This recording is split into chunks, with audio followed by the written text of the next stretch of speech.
The June 15th, 2023 meeting of the Corvallis School Board is called to order at 6:34 p.m. In the interest of public health and safety for all community members, especially for immunocompromised individuals and their families, the Corvallis School Board will continue to offer virtual option for board member and district personnel participation. Additionally, public comment is available at some meetings both in person and virtually. Information about how to provide public comment is available on the Corvallis School District website. Board agenda and packet, as well as the link to the district YouTube channel, are available on the school board page on the district website. Public meetings are live streamed on the district's YouTube channel, and a recording is posted to the same channel, typically the day after meeting.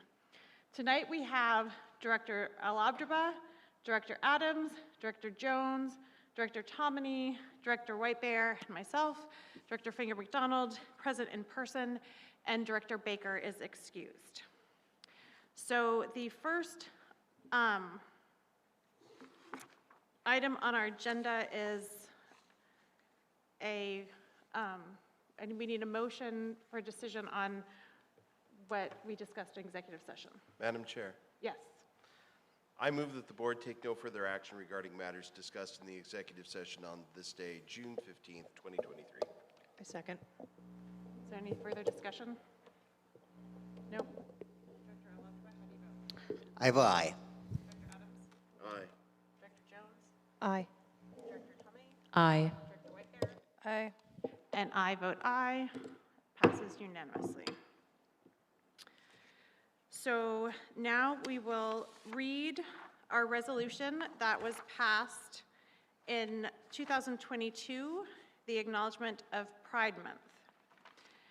Whereas the Corvallis School District recognizes and pays tribute to the significant contributions made in our community by LGBTQI2S+ people, and whereas the Corvallis School District affirms that LGBTQI2S+ students, families, staff, and community members should be valued for all aspects of their identities, and whereas Pride Month grew out of efforts of the LGBTQI2S+ liberation movement in the 1970s, and whereas the LGBTQI2S+ liberation movement is widely recognized as growing out of activist efforts at the Los Angeles Cooper Donut, San Francisco Compton's cafeteria, and New York Stonewall uprisings in response to violence against LGBTQI2S+ people. And whereas 1 year after the Stonewall riots, organizers launched a gay pride march in 1970, which continued annually. And whereas LGBTQI2S+ people have been and continue to be targeted by acts of hate, and whereas, whereas LGBTQI2S+ people have historically been criminalized and institutionalized because of openly embracing their identities, and whereas LGBTQI2S+ people, and especially trans youth, continue to face targeted efforts that limit their ability to access healthcare, sports, and education that is identity affirming, and whereas the community-based efforts celebrating LGBTQI2S+ pride during the 1970s evolved to what is now known as Pride Month annually in order to celebrate LGBTQI2S+ identities, whereas Pride Month was first proclaimed nationally in 1994, and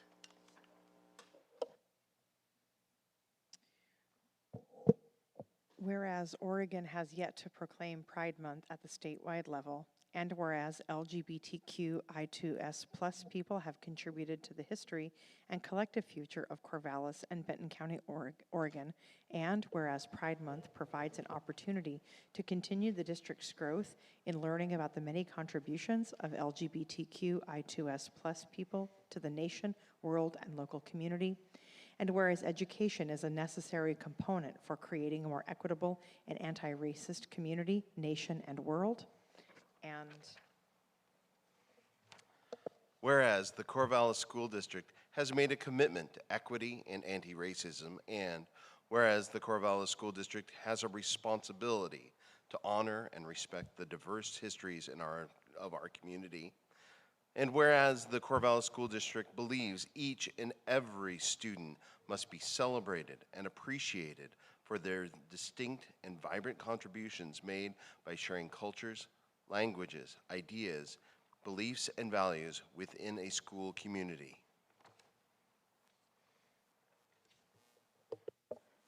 Therefore, let it be resolved by the Board of Education of the Corvallis School District does hereby proclaim June 2022 as well as each June annually as Pride Month in the district and strongly encourage students, families, staff, and community members to join existing local celebrations and encourage all schools in the district to help highlight this month in grade-appropriate ways, as well as highlight the contributions of all LGBTQI2S+ people to the local community, nation, and beyond, both historically and in current times.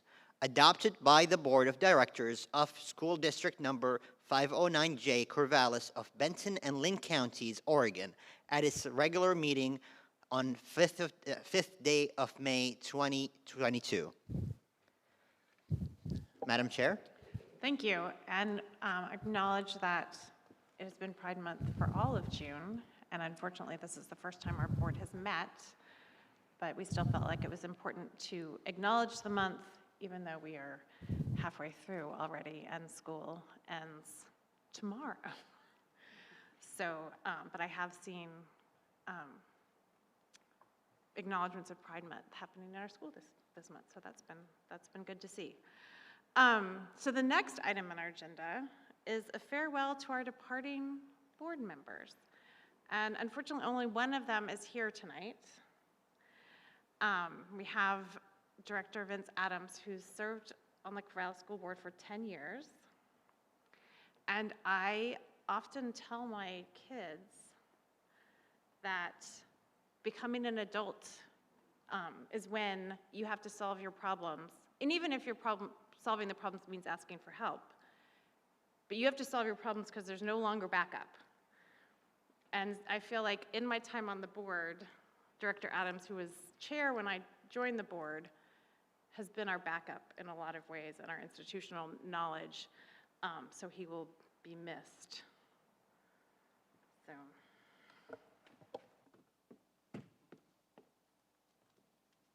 So I'm not used to sitting and talking when we do these things, but the mic makes that a little bit different. So typically I'd be standing over there next to you, right?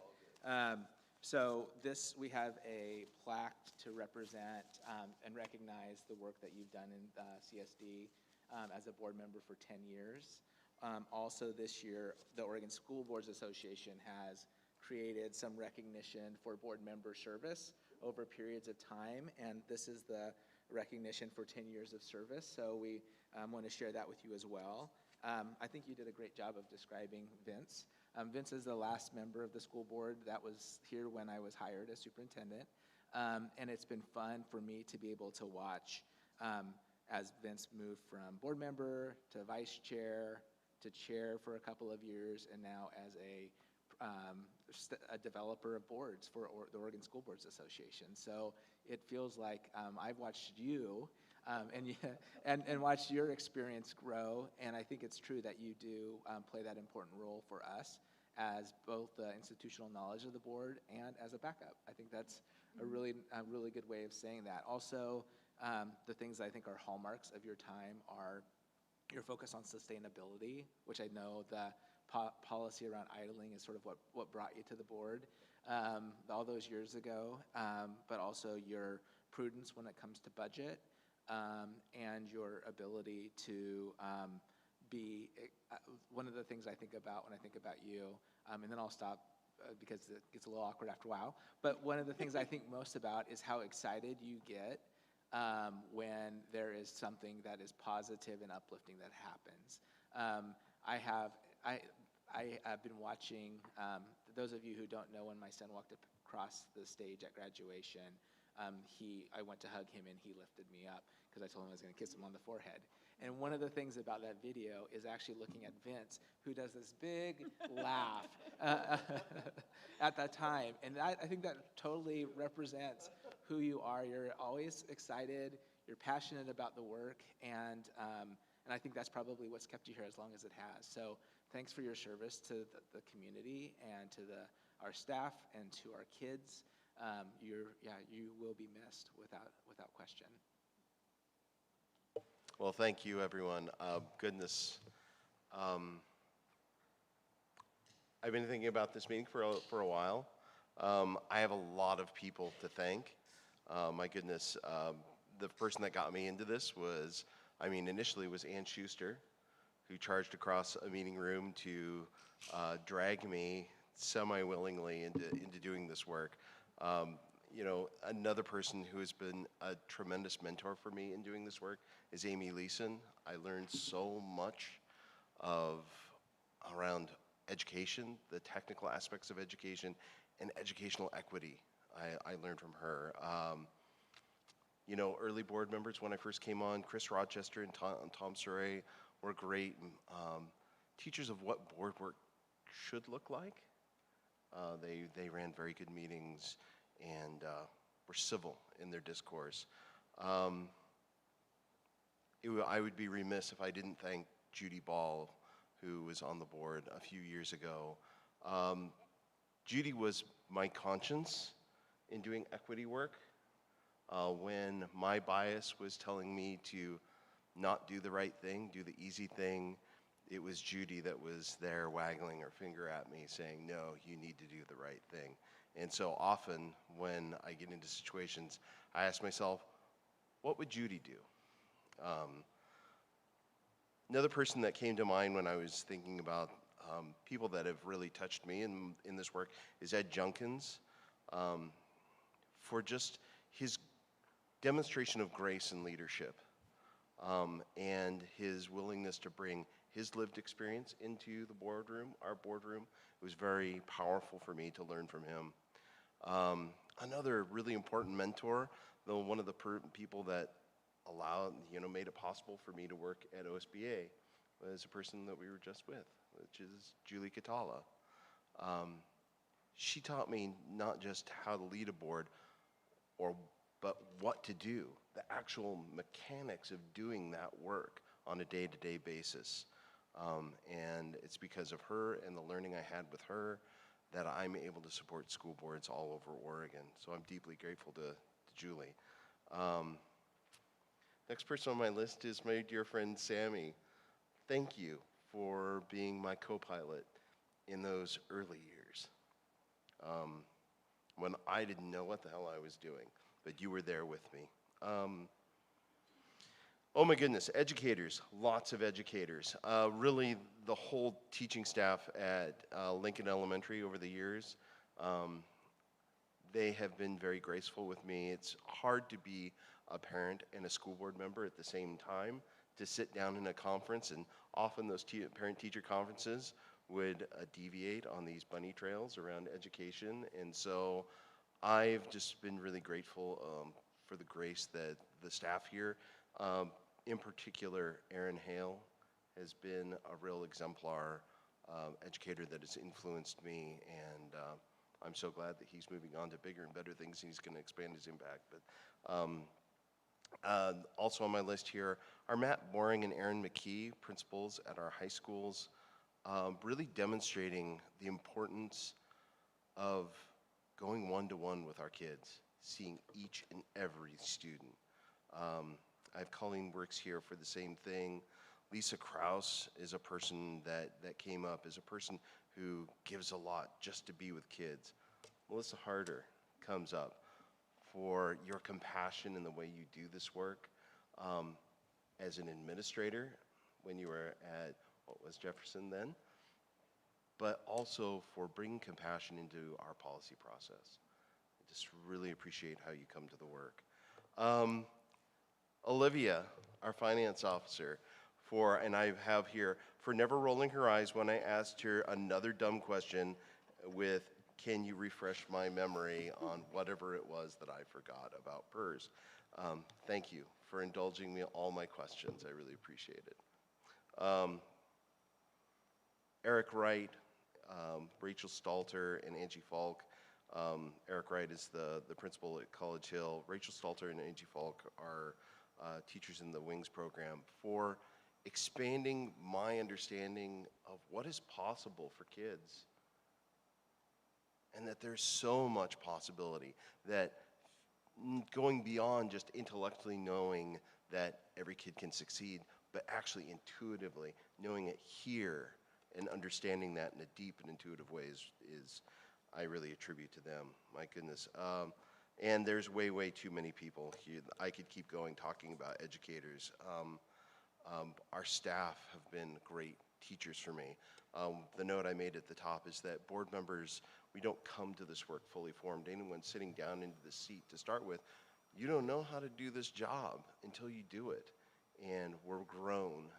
And this district has done so much work to grow me into the board member that I am today. I want to thank the students and families of our community for supporting me. And the last person I want to thank is Ryan, for, you were starting your superintendency when I started chairing, and we were probably well matched. So thank you for all the long phone calls and the text messages and walking with me on this journey. Thank you. That's it. Do I get my plaque now?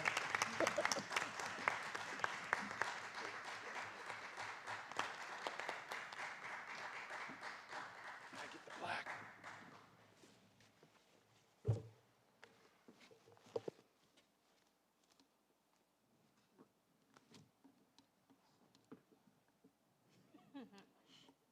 I am sure to make. Before we do that, though, I want to also acknowledge Director Tina Baker. Tina has provided a really important voice and important life experience that represents people who don't often get to serve on boards because life makes it hard to be able to give up evenings to do this kind of work. But their contribution and the compassion that comes from their life experience has been really valuable and has been a real teaching experience.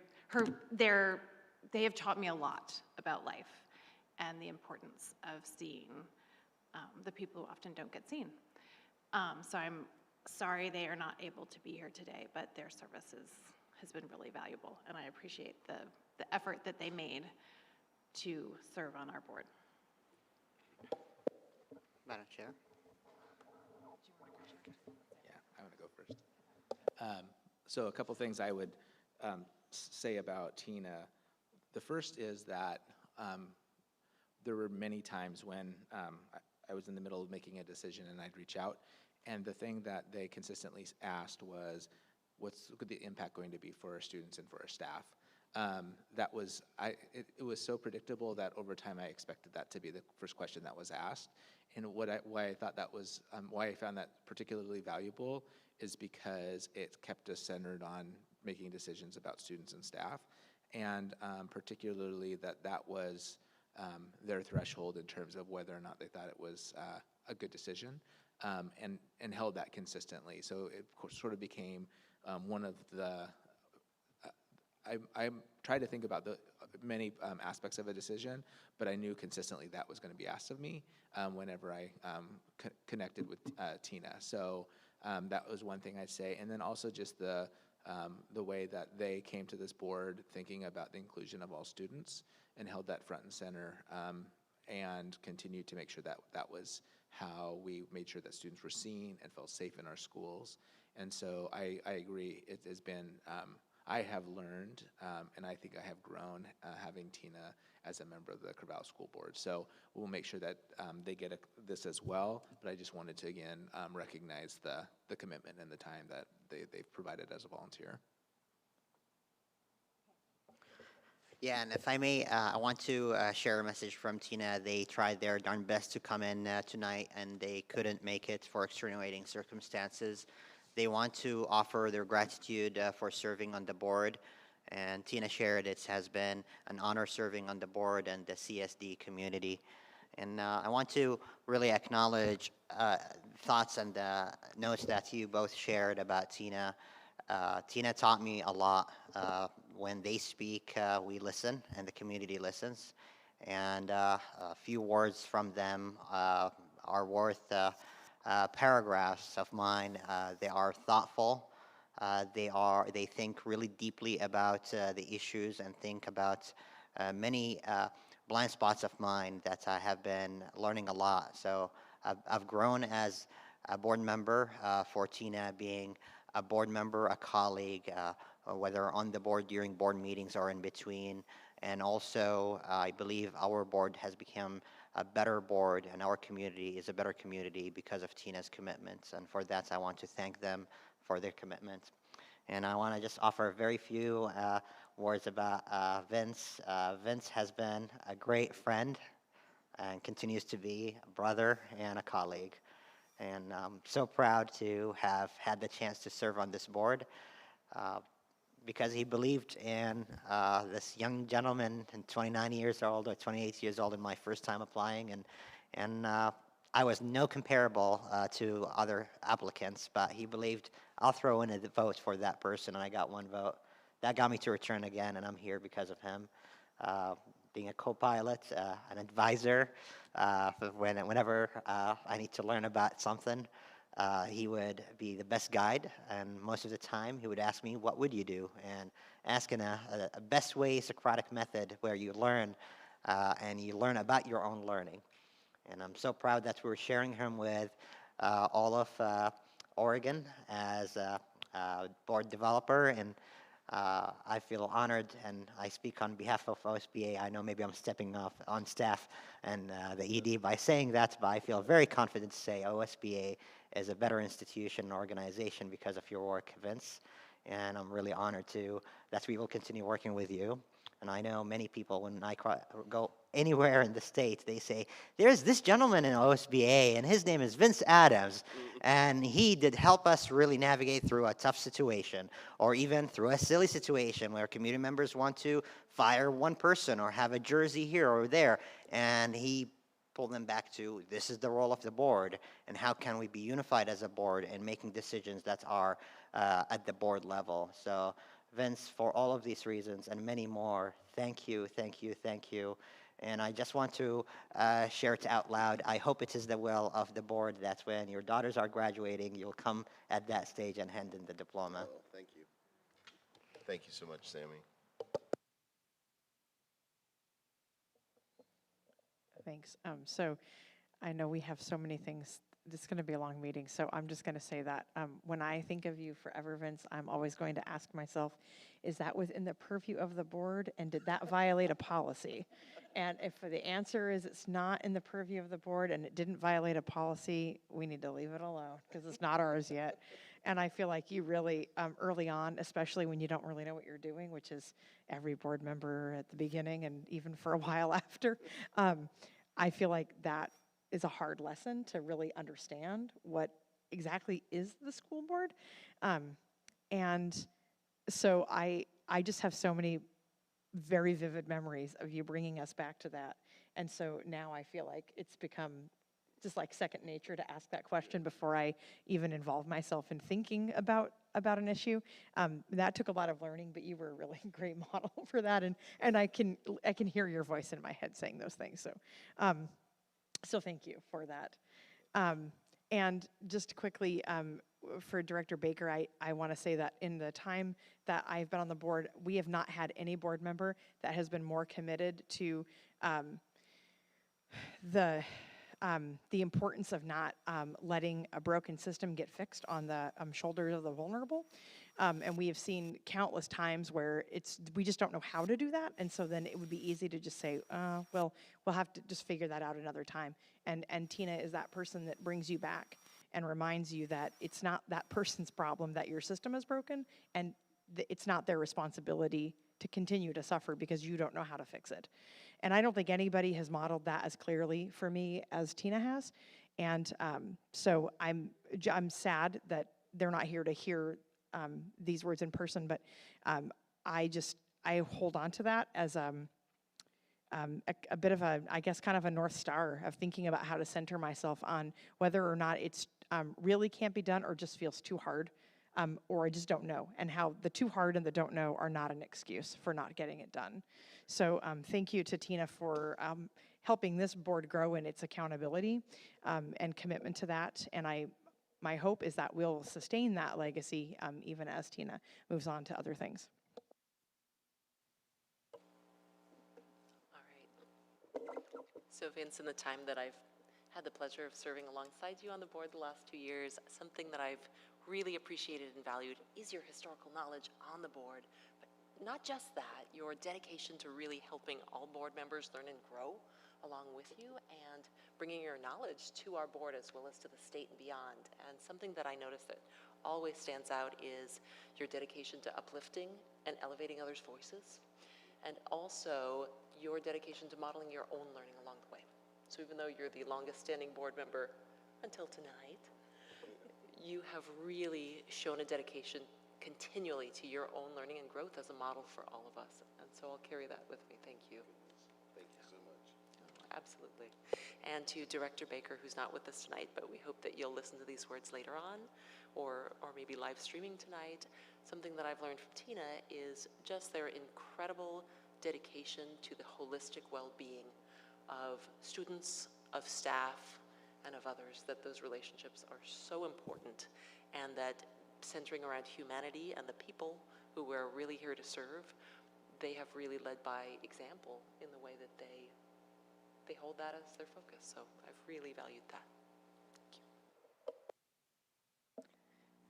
Thank you. I'll start with something for Tina. Hopefully you're watching this or watch the recording later. And I really appreciated your thoughtfulness and helping me learn as a new board member. And I was really excited about learning about some of our shared identities too. That meant a lot, and I felt a lot more welcome in a space that didn't seem, not that you all didn't feel welcoming as board members, but being on a school board in general. I talked about that a couple of times in our meetings, and it meant a lot to know that I wasn't alone in holding some of the identities that we shared or that we do share. And there'd be times where I'd glance over and you'd have this like, look on your face. I was like, what do we need to be looking at more in this policy? Or what's going on with this discussion? So I really appreciated your quiet leadership, and it was it's very powerful, and you do know, even when you use your voice, you always bring something for us to really think deeply about. So thank you for that, and wish you were here too, but understand as well. And Vince, thank you so much for helping mentor me as a new board member. And I remember early on during my first year, you had this idea about like, look at these school names. And I was like, yeah, that sounds like a good idea. I can jump behind this and help you out with that. And who knew it would have such a powerful impact on the students in the community and the families of the people who those schools are named after. And I'm really excited to see that process continue. I know it's like a multi-year process, and we were committed to it back then. And I would say that's one of the more powerful things I feel like that we've worked on together. And so thank you for bringing me in right away in my very first few months during a pandemic and all, and doing that good work without knowing the full extent, but knowing it would be for good. And for always saying like, hey, I might not be doing this right. Can you hold me accountable and stuff too? So, and of course your leadership with school boards in general, and knowing a lot of answers to things that we might not know. So we might end up reaching out at some point too. And exactly what Therese said about the, is it violating policy? Yeah, they're like, is it? Is this in our purview? Let me see. So I appreciate that guidance too. And again, thank you for all the years you put in before I was here. And yeah, that's all. Thanks. Thank you so much. And thanks for getting in trouble with me. It's fun. Okay, so moving along, the next item on our agenda is board member reports. Does anyone have anything they would like to share this evening? Madam Vince. Chair, I got to go to the Lincoln Carnival, the first one that we had since 2019. I'm looking at my friend Aaron Leeson, he's giving me the thumbs up. It was 2019 when we had a live, real for real Lincoln Carnival. If you've never been to the Lincoln Carnival, it's really good because Lincoln Elementary School is an amazing school. I mean, it really is an amazing school now. The old one wasn't very amazing, but what's amazing about Lincoln Elementary School is the culture, the educational culture there.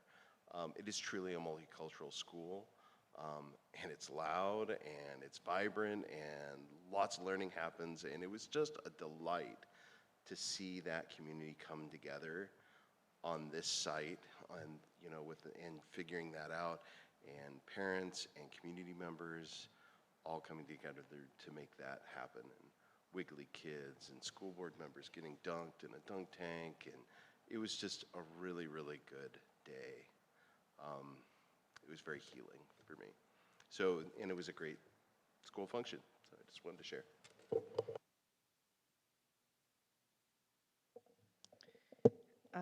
I had an opportunity to spend an afternoon with Crescent Valley Library team, and what just an amazing and dynamic place for learning. Also, they have like an incredible board game collection, and staff that are like eager to play with students, and so it was really fun to go through and compare notes on the various games. Anyway, I got to be there as they were preparing to process all of the new curriculum. So later tonight, when we have a curriculum adoption, something for the board and for the community to remember is that the vote on a curriculum adoption and all the work to choose a curriculum in order to reach the point of an adoption is only part of the work. And then there are these amazing people behind it that make that curriculum accessible for our students and for our staff. And so it was a delight to get to spend time with them and see them in action. And I love libraries, and it means a lot to see a community, a school that has their library as a lively part of their community. So I'm really appreciative of all of their work to make that happen. And if you haven't had a chance to go by and visit other board members, I am voting for a board games with the board event for the fall, because I have a nearly perfect record at Catan, and I'm ready to let someone challenge that. Challenge accepted. So I want to share, I attended with Ryan and La Jolla the memorial service of Catherine Jones Harrison, who passed or walked on recently at age of 99. And it's been the honor of my lifetime to partner with Vince and La Jolla and the board to name a school, and for her to see it before walking on. And it was just so phenomenal to see someone who worked so passionately for her people, and just reflects on her stories. I invite people, I'm not that emotional at meetings. I invite you to read her story and to really speak with people who worked with her. I didn't get the honor to meet her and work with her, but to hear about someone who's a community leader with a stature of mine, or probably shorter, who really worked with giants to make things happen. And by making things happen, reinstituting the two tribes, the Celeste and Grand Juan, after Congress stripped away that recognition. A very, very horrendous act. And she spoke up, she fought for reinstitution, and she made sure that she worked with the state of Oregon to have a deal where not only the sovereignty of those tribes is recognized, but also the benefits through the foundation that was created is going to continue for years on to help and support people, her people. And I believe somewhere around the magnitude of $95 million that were raised off the Gaming Act. And it will continue. And it's not about the dollars. It's not about a checklist of accomplishments. It's about also how she did it. Hearing from statements from about 5 governors of Oregon, present and past, and members of Congress and community leaders and chairpersons of the tribes, speaking about their friendship with her and how she led with empathy and compassion is something really was truly an honor to witness during the memorial service, and to see our students speaking up on the stage about how she inspired them, some of them with an ancestry and with a cultural belonging that's to the Native community, where they felt that they belonged for the school to be there, and then receiving an email shortly afterwards from a parent and grandparents who watched it and celebrated seeing their child and grandchild on the stage, reflecting on her legacy. And at the same time, I believe there was a recognition that happened in Canada, recognizing one of the tribes there with the crown, and how they fought for 150 years, and that same day that happened. It's a continuous process, and Catherine Jones Harrison have led it with empathy, compassion, and perseverance. And we feel honored in Corvallis that we were recognizing her. We'll continue to recognize her through the name of the school. It was really hard to receive that criticism during those times where we heard many people criticizing those actions of renaming the school. But being in that space, seeing how the students are celebrating her legacy, how the community is celebrating her legacy, it made all those hard conversations that we had worth it, and it's even worth it more because it's the right thing to do. And thank you for the board for partnering on that. And on another note, I just want to say it was an honor to give diplomas for the graduates. Congratulations to Sarah Finger McDonald's child, Ryan Nuss's child, and I hope I did not forget anybody. It was really great to hand those diplomas, and it felt to me just like I'm handing them to my own siblings. Probably soon I have to say my own kids' age. I don't have any, but I felt that connection of seeing that joy of the students, and it makes all our work worth it when we see them joyful and excited about getting their diplomas and continue their plans. So thank you for the board for all the work that led those students to graduate after a 13 years journey. It's been really, really great season to see all those kids graduate. I'll just follow up with what a joyful opportunity to be there in celebration across all of the different graduations that were happening in different programs. Really just a highlight of the year to be there in celebration with students and families and receiving their diplomas. So just wanted to second that too. A couple other quick things. We've had educators come during board meetings and express how important and critical it is for board members to also come and spend time in schools and see what's going on. And I wanted to thank the leadership and staff and students at Linus Pauling for hosting us for a recent visit. Superintendent Nass and Chair Finger McDonald and myself were able to go and spend a little time there and get to hear from the mariachi band, which was wonderful, as well as spend some time connecting with students and just spending a little time in the building and seeing what's happening and really being there and listening. And we really appreciate that opportunity and look forward to more in the coming year. And one final note is I had a chance to visit in on a cultural appreciation celebration hosted by students who are leading on account of a YAY grant from the Corvallis Public Schools Foundation last weekend. So with leadership from Jeremy Kim, as well as other students, it was a really wonderful thing to be able to stop in on this weekend. And I know they're having another celebration this coming Saturday at I believe the museum downtown, if community members are looking for a place to stop by. It's been a little while since we had a meeting, so we've been up to a lot of things, as the community can hear.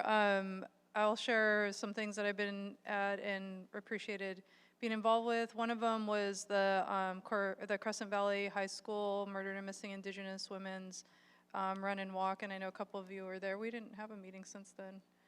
Yeah, so Sammy and Shauna, I'm like so spacey. I was looking at Teresa and almost called you Teresa. Sammy and Shauna were also there, and that was a really well-attended event, and it meant a lot that I was asked to share some words there.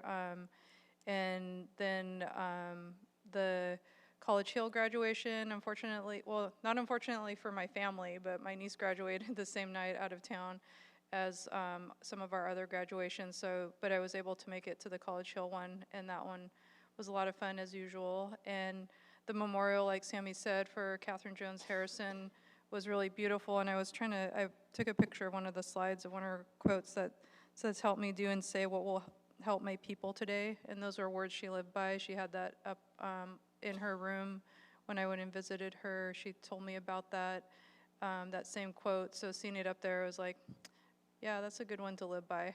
And I heard from community members over at the tribe when I was visiting after her memorial how much it meant for them to hear the students speak and how impactful their words were. So thank you to the staff at Catherine Jones Harrison Elementary for taking them over there on a Sunday and spending time with the tribe.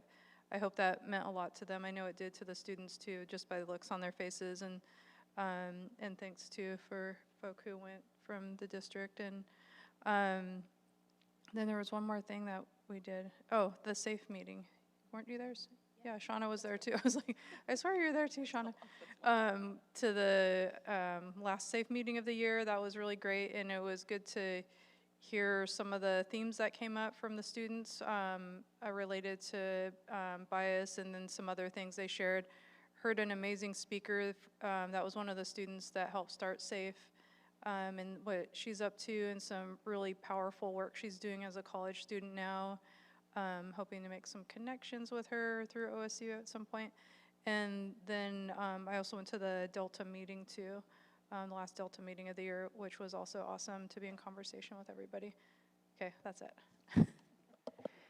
And I attended a number of the things that have already been mentioned, but the thing that I did that hasn't yet been mentioned was the DLI graduation. And I think I was gonna go anyway because I had, Sammy and Lou were there also. So I was really glad that I had something left that didn't get talked about.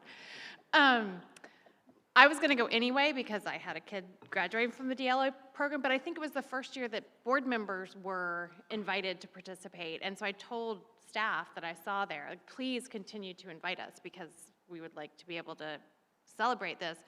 But 9 years ago in 2014, there were 14 graduates in that program, and this year there were 65, and next year the program gets even bigger. So it was a really fun night to celebrate those students who've spent 13 years in the DLI program, and then share a meal afterwards. So I was really grateful for that opportunity as a board member and as a mother. Okay, so we are behind schedule already. So talk fast, everyone. The next item on our agenda is our superintendent's report. Well, I'll be able to save us a little time because many of the things that I was going to talk about have been shared, but I have some photos to go with many of them. So again, this is the time of the year when there's lots of celebration and happenings that are culmination events, and so I just wanted to highlight some of the things that I participated in over the last couple of weeks. So hold on.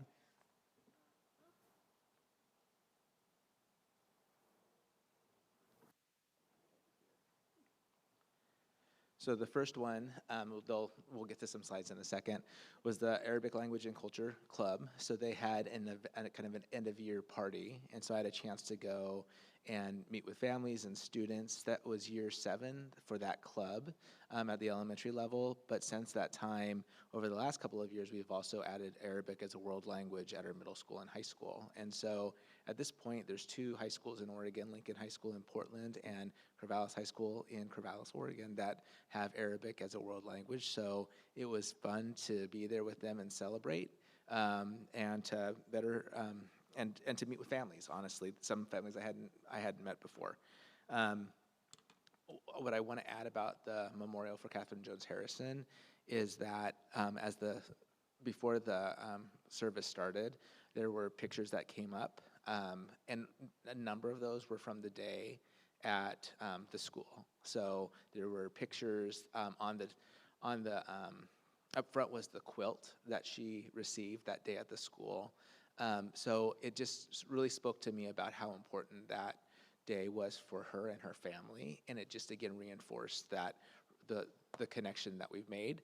And then to hear students go up and speak about why that name was important to them as students at the school, and they did such an incredible job. It was afterwards that several past governors, beelined to those kids.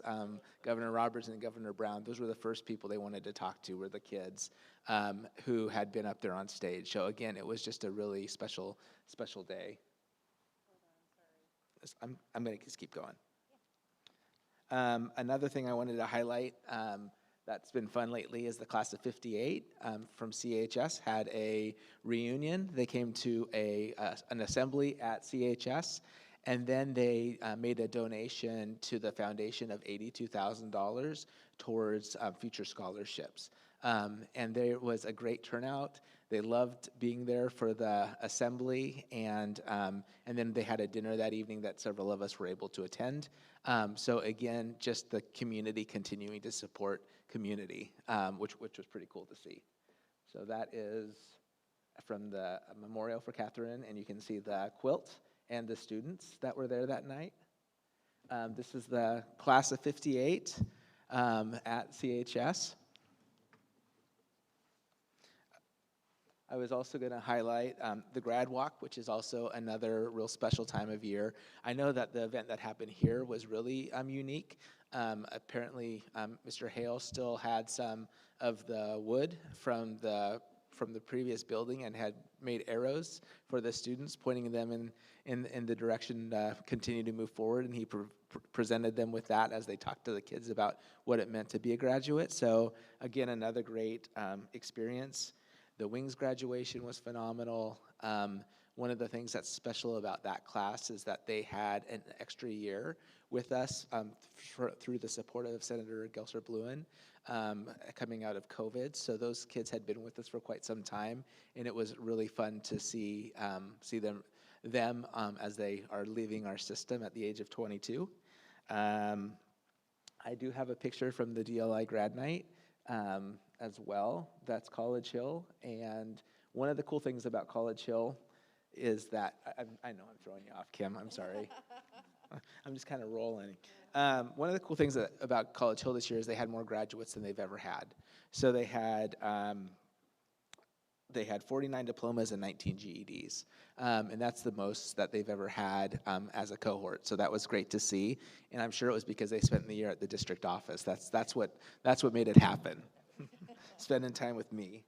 Then all of the other celebrations we had and graduations that we've had, it's just been a really fun time of year. And then finally, after we moved from CHS, those are the kids earning the seal of biliteracy in our DLI program. So again, they filled the stage now, which is super fun to see and super fun to be there with staff who are teaching in our elementary schools. And these kids have been with us for the most part for 13 years, and for them to be able to see the outcomes, it was just a really fun opportunity. And then finally, we do have some retirees, and so I want to take a moment just to list out who those folks are. We have Cece DeBayo, who's at Mountain View, who's been an educator for 21 years. Dana Melton, many of you know from this school, Dana, and she's been in education 26 years. Scott Spiegelberg, who just came to us a couple years ago, but retiring as well. Alicia Ward-Sate, as you all know, the principal from Linus Pauling for 15 years. Chuck Patton, who's been in maintenance at Crescent Valley for 13. Bob Finneran, maintenance at Sheldon for 32. Jerry Bryan, an art teacher at Garfield, 34 years. Patty, again from Garfield, 27. Lori Holden at Mountain View, 16. Mary Johnson, a special ed teacher at Crescent Valley for 29 years. Irene Sussman, 11 years with Adams. Michael Sherwin, he's been an educator for 40 years, finishing up at CV. He's taught a lot of kids government. Sue Halbach was with an educational assistant at CV for a year with us. Tom Berry, who's been a special ed teacher at Sheldon, 16 years. And then finally Cindy Wofford at Catherine Jones Harrison for 15. So some really phenomenal folks who've been with us for a long period of time and who've touched the lives of so many of our kids. So it's, again, so many celebrations this time of year and some great people. We have summer school starting up here in a few weeks, and again, that has so much to do with the work of the foundation this year, because as you know, those dollars came through our community rather than through state funds, and so we will have programs that are happening, and again, it's the kudos goes to the foundation for making it so. A couple other things just to highlight. One is August 29th. So it feels like it's a long ways away, but it's really not. Make sure to have a welcome back rally on your calendar for CHS at 8:30 in the morning. So again, lots of things happening. We sent out information to all of you around middle school behavior and some of the steps we're taking. That's went out to families. So there's a lot of communications and things that are being shared out this time of year. But generally speaking, it's a time of celebration. And I really appreciate all of you that have been able to celebrate with us and recognize the good work. So thank you. Yeah, it's been a busy but really fun time where all these events that I think we all haven't felt normal in a while, all of a sudden felt really normal and fun. So the next piece of our agenda is the public hearing for public testimony on the 2023-24 budget. So we'll now open the public hearing for testimony regarding the 2023-24 budget. Do we have, okay. The complete guidelines for public comment are available on the registration table at the back of the gym and on the board's website. I will share a few important points now. When it is your turn to speak, please come forward and have a seat, state your name, and direct your comments to the board. Speakers may offer objective criticism of district operations and programs, but the board will not hear complaints concerning individual district personnel. As a reminder, you will have 3 minutes to make your comments. I will alert you when you have 30 seconds left and when your time is up. Following your comments, the board will have 3 minutes to ask clarifying questions. Before you start your comment, please state your name for the record and state whether you reside within the school district boundary. So.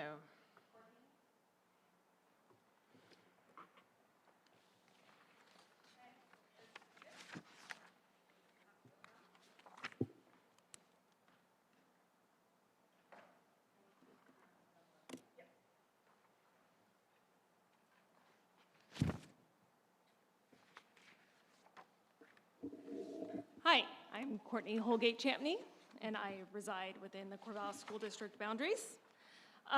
Going around is a packet of information that I have compiled. As you all know, I had the opportunity to sit on the budget committee. Really eye-opening experience for me. I'm not going to read this entire thing because it is lengthy, but I'm going to give you the TLDR, right? So it was my and my spouse's dream to be parents at the Corvallis School District. We planned, we made all of these motions to do that, and we had that opportunity. We live here now in the Corvallis School District, and I was so excited, and I was gung-ho to have my daughter start kindergarten next year. Unfortunately, because of the actions of the administration and the support of the school district, we have actually elected not to have her attend the Corvallis School District. I've outlined a number of reasons why we made that decision, but I can say that the bulk majority of those reasons are directly related to actions by the administration, or that have been blamed on the administration. As I was sitting on the budget committee, I heard many, many times that the declining enrollment for the school district is attributed to declining birth rates and lack of affordable housing in the Corvallis community. And I was sitting there going, okay, wait, I'm making this hard decision for my family. I really want to be a member of this school district, but I'm feeling very conflicted, and I know for a fact I'm not the only parent feeling that way. And so after hearing that statement time and time again, I ran some numbers, and you'll notice on the charts of pages 2 and 3, the data does not coincide with the fact that the declining enrollment is related to declining birth rates and housing units and population within the Corvallis School District. I think it's important to highlight this because if you look at the bottom of page 3, I should have numbered the pages, sorry about that. If you look at the bottom of page 3, you will see the enrollment numbers at some of our private schools within the Corvallis School District and also neighboring school districts that may or may not be having Corvallis students there. Based on conservative estimates, that means that 16.4% of the eligible students within the Corvallis School District are choosing alternative paths. I say conservative because I don't have homeschool numbers. These were based off of Sandy M. Christian, Ashbrook, Waldorf, and the Zions schools. So that does not take into account Corvallis School District students or people that live within that boundary that might be going to LC's online school or Kings Valley Charter School. So I think that it's important to clarify that. We've heard tonight that you all had a lot of opportunities to celebrate and a lot of things to be proud of with the school board, and I commend you for that good work. But I will acknowledge that there are alternatives to the budget that have been proposed. I've outlined a few of those alternatives within the last paragraph of this document. Any questions? Does anyone have any questions? With the numbers you provided with the enrollment, did you look at like prior years to see did you see an increase on prior years on the numbers on page 3? Is that 3? For the private schools? Yeah. Unfortunately, I pulled those numbers based off of the vaccination records. So the vaccination records show their enrollment, so it does not trend them over time. It is a snapshot of what's available, I believe, in 2022. Okay, thank you.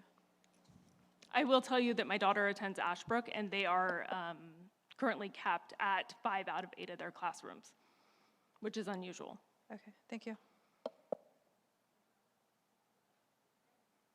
Great. And I did, Kim, sent an electronic format of this to Kim if you would like to access any of the links. Thank you, and thank you for your service on the Budget Committee.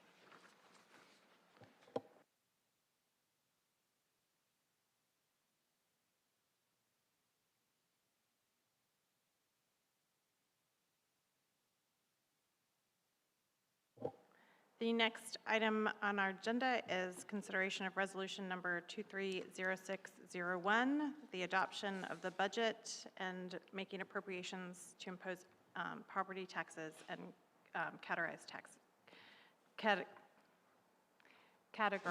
taxes. Does anyone want to make a motion regarding this?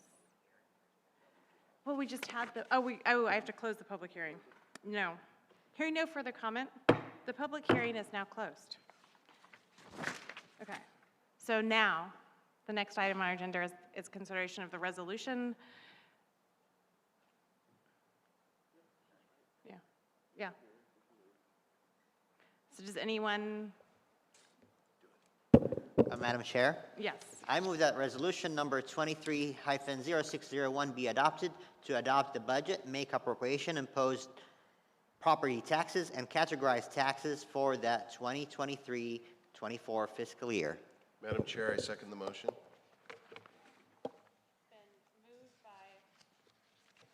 It's been moved by Director Al-Awjaba and seconded by Director Adams that we approve resolution number 230601. Is there any discussion?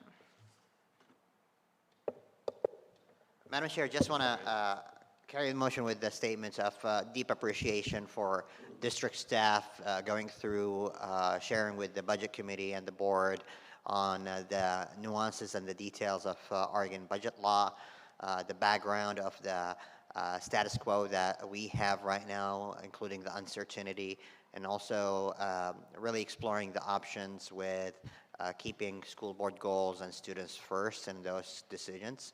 So with that, I am very supportive of this motion because I believe it is the best decisions we can do with the resources available for us locally at this time. My comments are really the same as what my colleagues just said. Just much appreciation for the effort of staff. It is hard to develop a budget with so much uncertainty and with the state legislature behaving like it is. So it's just a lot of appreciation for all the work and the prudent approach to this budget. I know this board will have to make adjustments down the road, but thank you so much for getting us to this point.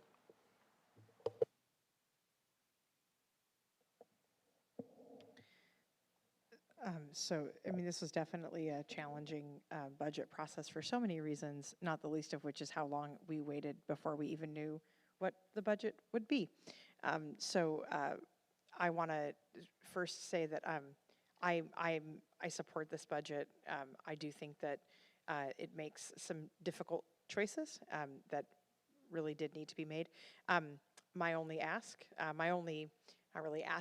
the one thing I will say before we actually vote on this budget is when we are in a position to actually consider the revenue official from the increase of 9.9 to 10.2 billion, I would urge you to reevaluate if there are additional supports you can put in place for to target behavioral support.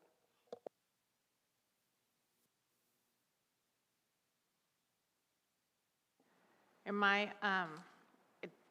this is a hard process when there's so many assumptions that have to be made in order to, meet our legal obligation of balancing the budget. And I think one thing we all agreed on was that as we make adjustments to this budget, and those are brought to the board, that having a clear understanding of what goals and priorities are being served with those changes and who has been part of the discussion, so that we make sure that the board is making decisions, approving changes to the budget that are in line with the values and goals of our district. And so I think we're all committed to really paying close attention to that process as we go forward. Any further discussion?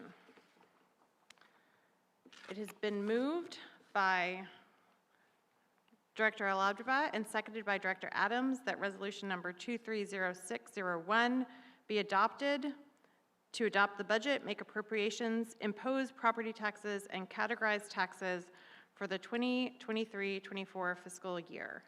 Director Alabdaba, how do you vote? Aye. Director Adams? Aye. Director Jones? Aye. Director Tomany? Aye. Director Whitebear? Aye. And I vote aye. We have a budget. So I just want to again thank staff for the work to put the budget together. So thank you to Olivia and her team for the work that you did. And keeping in mind, board, that next year we will have difficult decisions to make, but we'll have clearer information as we go into that process. So as you know, our odd number years are more difficult as we're waiting for an adopted or approved budget to come from the state. But at the same time, I know that our team works hard to give you the most up-to-date information to make the best decisions you can with what information we have. So that's where we're at in the process. So thanks for your commitment and support of that action. Okay, and now we have the public comment portion of the meeting. So we will now open the public comment period. The complete guidelines for public comment are available on the registration table at the back of the gym and on the board's website. I will share a few important points now. When it is your turn to speak, please come forward and have a seat, state your name, and direct your comments to the board.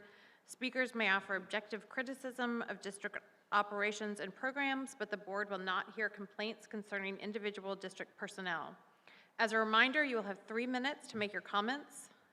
I will alert you when you have 30 seconds left and when your time is up. Following your comments, the board will have 3 minutes to ask clarifying questions. Before you start your comment, please state your name for the record and state whether you reside within the school district boundary.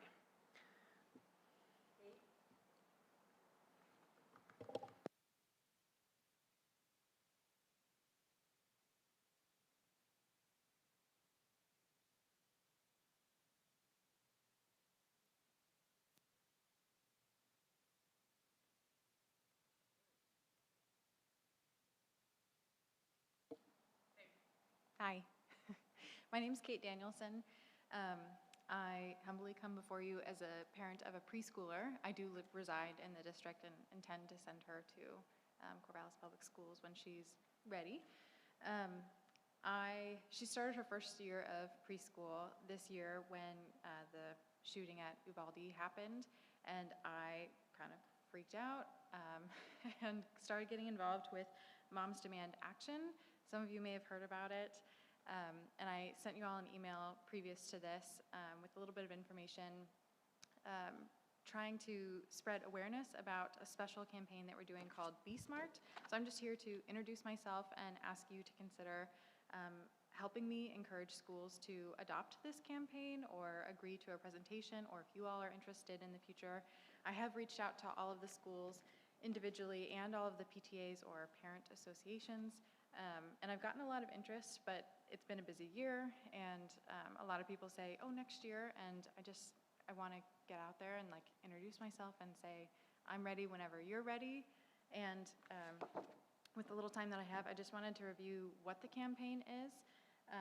This is an acronym, Be Smart. It's about gun storage, so it's preventing children's access to guns and preventing gun violence in schools, in homes, just across the board, because guns are the leading cause of death for children under 18 in the United States. So Be Smart, simple acronym is S for secure all guns. M is for modeling responsible behavior around guns. So as parents or administrators or people who work with kids, the way we talk about it, whether or not we talk about it in front of our children, I think it all makes a big difference. Asking about the presence of unsecured guns in other homes or anywhere your child visits. I think I'm really interested in normalizing the conversation around gun safety, and I've been trying to do it when my kid has a play date with another kid saying, hey, do you have any guns in your home? And if so, are they locked up? And then that's all that I really need to know. It doesn't have to be political. It doesn't have to be a long conversation, but again, just like normalizing this. R is for recognizing the role of guns in suicide. When there's a whole bunch of information that I have about this to recognize what crisis looks like, what to do. I've partnered already with some community partners, whether it's community outreach, pediatricians' offices, local law enforcement. I'm giving the same presentation or offering to with all of them, and I have a bunch of brochures that I've handed out to you and that we're getting into pediatricians' offices as well to start talking about, or talking more about mental health and that intersection with gun violence. And the last is T for tell your peers to be smart. I think it's pretty simple. My hope is that it's pretty accessible, and I just appreciate your time. And because I'm just a volunteer, I just hand wrote my information on those cards. So if any of you have questions, feel free to ask me now or send me a follow-up email. I'd love to hear back from you guys, especially next year. If you have time for a full presentation, it's about 20 minutes long. Again, it's non-political. And if there's any way that you all can help encourage the schools within the district to help adopt this as well, I would really appreciate it. Does anyone have any questions while I'm here?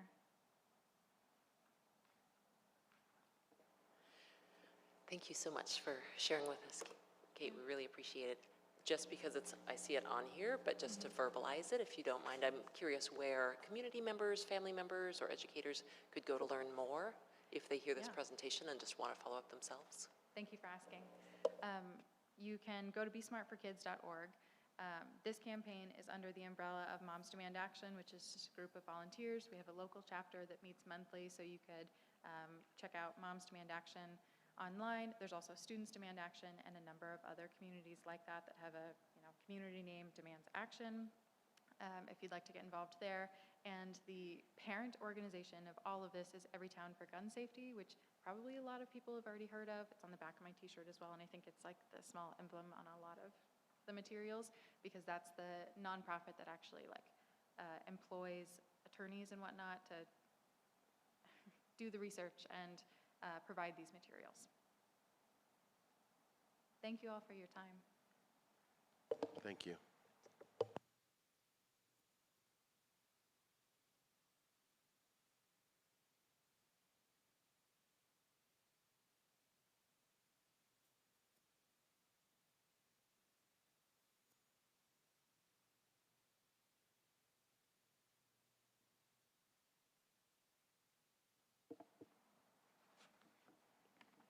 Hi.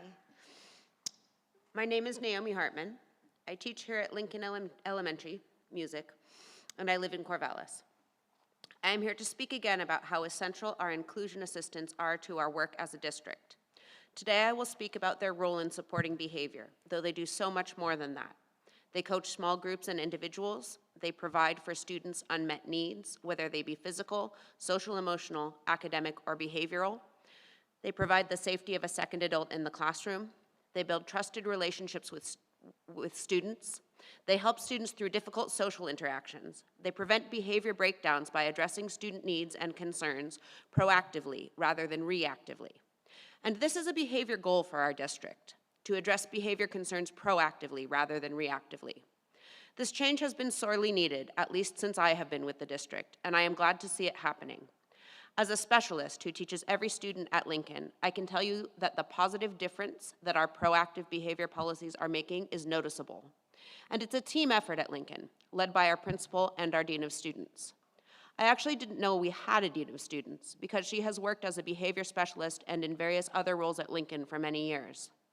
As an aside, a few weeks ago, a suggestion was made that since we are adding a dean of students at each elementary school, the principal's salaries could be cut because their workload would be lessened. First of all, I would like to say that if we are considering pay cuts, it should start at the very top with our highest paid district level employees.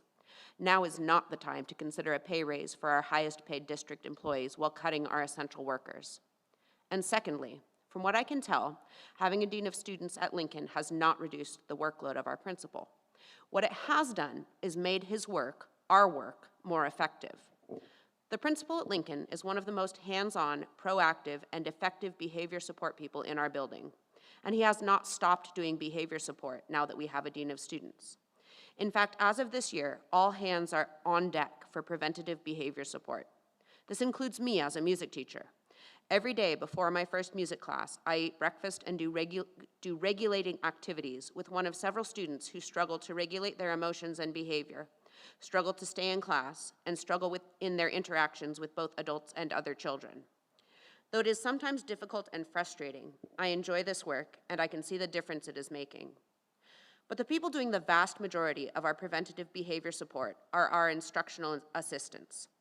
They are the ones who take students on planned breaks, who know what works and doesn't for individual students, and who are actually in the classroom with students, de-escalating situations in real time as they occur, rather than on the other side of the school, waiting for a call after a student is already in full-on meltdown mode.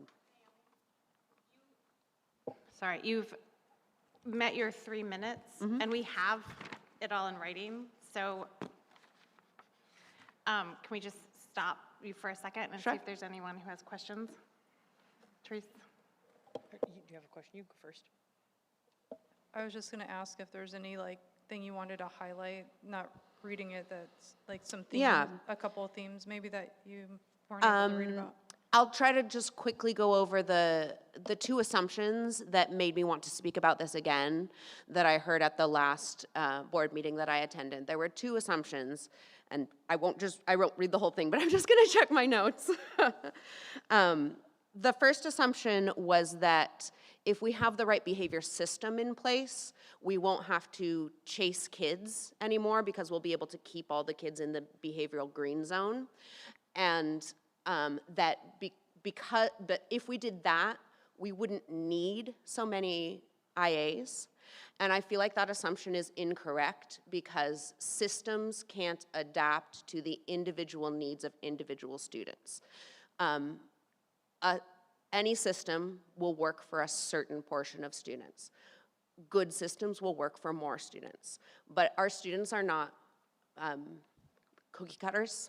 They're individuals, and they come with their own life experience, and they come with their own trauma, and they come with their own strengths and struggles. And a system can't adapt to that individual student. A human being, a trusted adult, can adapt to the needs of the individual students, and that's what our inclusion assistants do. I won't go into the second assumption because I feel like the more important point is that, so we've started calling them inclusion assistants, and they've been teaching assistants, they've been instructional assistants, and inclusion assistants is really what they are, because Our classes need to be inclusive of all students, and that includes students who come with trauma.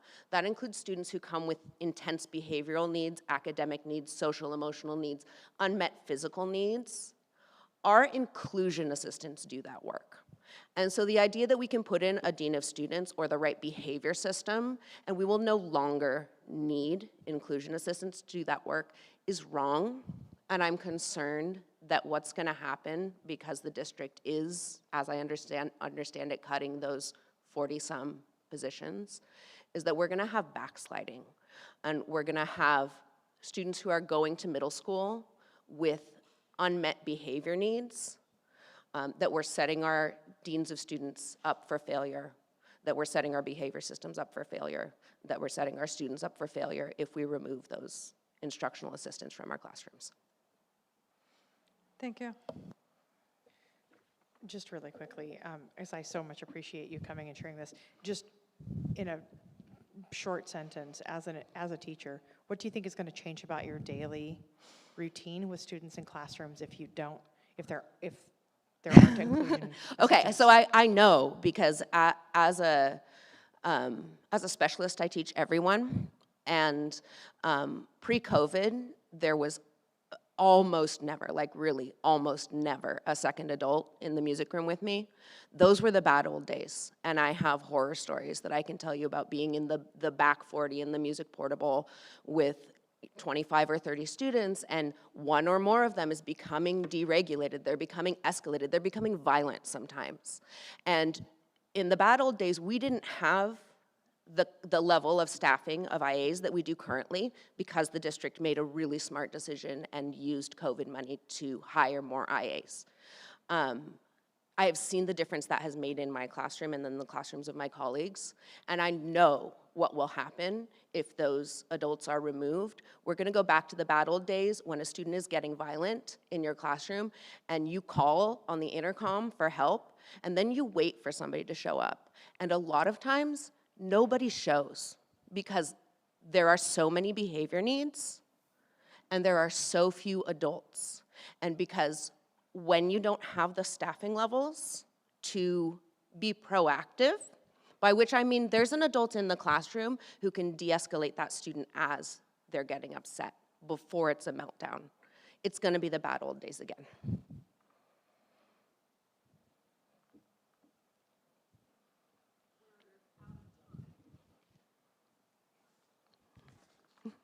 Okay, thank you. Thank you. Anyone else? Nope. So we will now close the public comment portion of our meeting. The next item on our agenda is the bond update.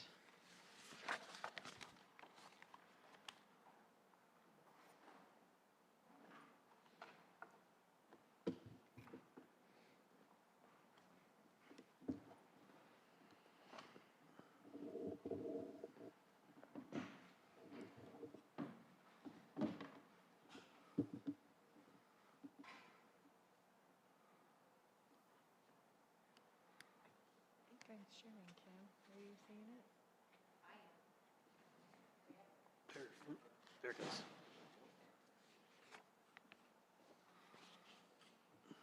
Good evening. Thank you for having us.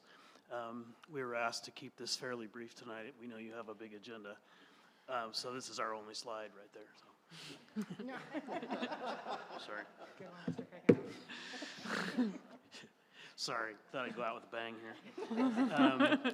We are focusing on 3 really active projects that are going to be going through the summer. So we'll just start with Adams here. Adams is slightly ahead of Mountain View, and it's looking real nice. Did a tour in there yesterday. I was absent for a while with a medical issue, and it was 2 months since I'd been there, and that change was just dramatic. So I was so happy to see that when I toured today. You can go to the next slide if you like. And then outside, you're seeing a lot of concrete go down, and it's sure nice to see the patio coming off that cafeteria area and then the back playground zones. Just real nice.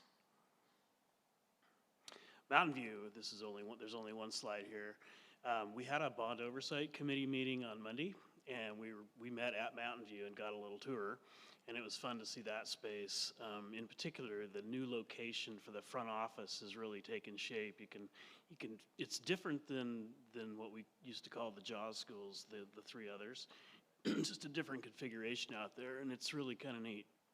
The glass vestibule is taking shape, and you can get a sense of the front office being a little different.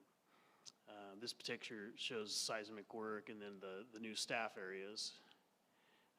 And the music room is also looking real good in the gym there. College Hill, 2 months ago, we did have a tour with the board and the bond oversight committee, and that was neat to see. And now you can see the finishes actually hitting those spots that we toured. So that is coming along well, and there's 3 slides on this one. A lot of site concrete going in as well. That's fun to see, including the really wide sidewalk on the back side of the property there. Kind of connects that road that's a dead end. And then the roof. It's a bigger roof than you might think, and it's going well. There was a little rainstorm / twister a while ago that came through and excited the roofers quite a bit. Some of their materials got taken up into the air quite a ways, so that was exciting. Once in a lifetime. A once in a lifetime that I get to text message the superintendent and assistant superintendent that a tornado touched down on College Hill.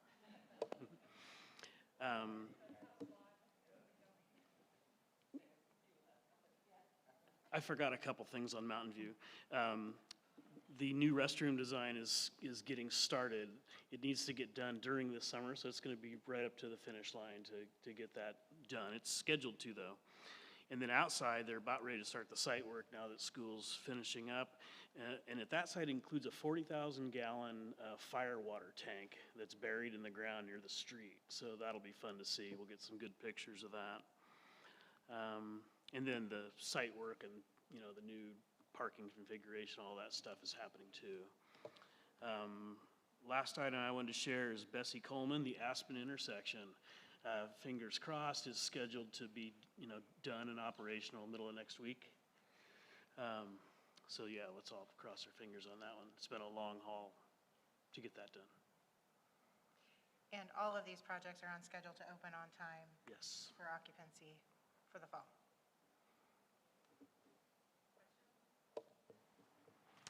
I don't have any questions. I mean, I've just been impressed with the transformation at Harding. It just looks so good. And then the pictures of Mountain View, I mean, it's going to be a completely different school. It's going to be really, really cool. Anyway, this is my last meeting, so I only get to say this one more time. Thank you so much for what could have been a very eventful bond project, but it really wasn't, and all the boring reports that were not full of tumult. They were just full of really happy, exciting reports on great progress. Thank you so much for making this a really easy bond project from a board perspective. I really appreciate Wenaha, and I'm so thankful that the superintendent took the risk on the smaller construction management firm, and we're not the same district we were when we started. I think we've all changed. So thank you, Kim, for your diligence and working so damn hard with this guy to make it happen. Yeah. It's just a lot of gratitude. So much good came out of this bond project. I want to make sure people realize I'm not the only one in Wenaha. So No. I have two project managers, Kieran and Patrick, and also our coordinator, Julie Haymart.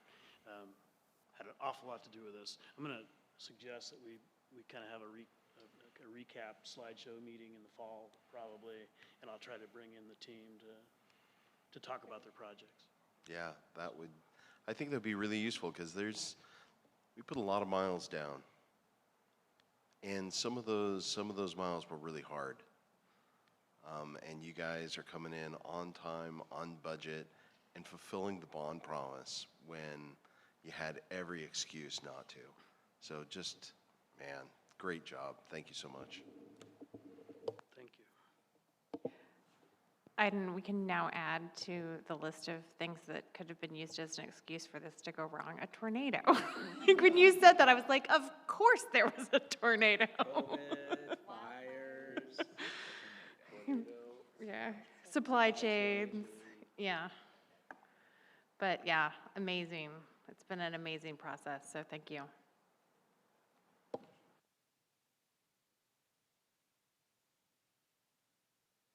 So next is the report on CSD inquiry regarding the Corvallis ordinances that are related to affordable housing. Eric.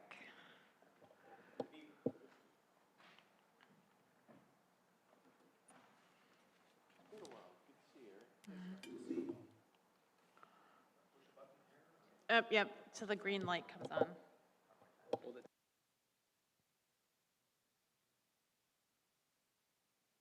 I hope. So very nice to see all y'all. This was a matter in which the board asked us to look at the Corvallis City Council having ordinances with regard to multiple unit tax exemption and low-income housing tax exemptions. Each of those could affect resources that would be coming to the district. And so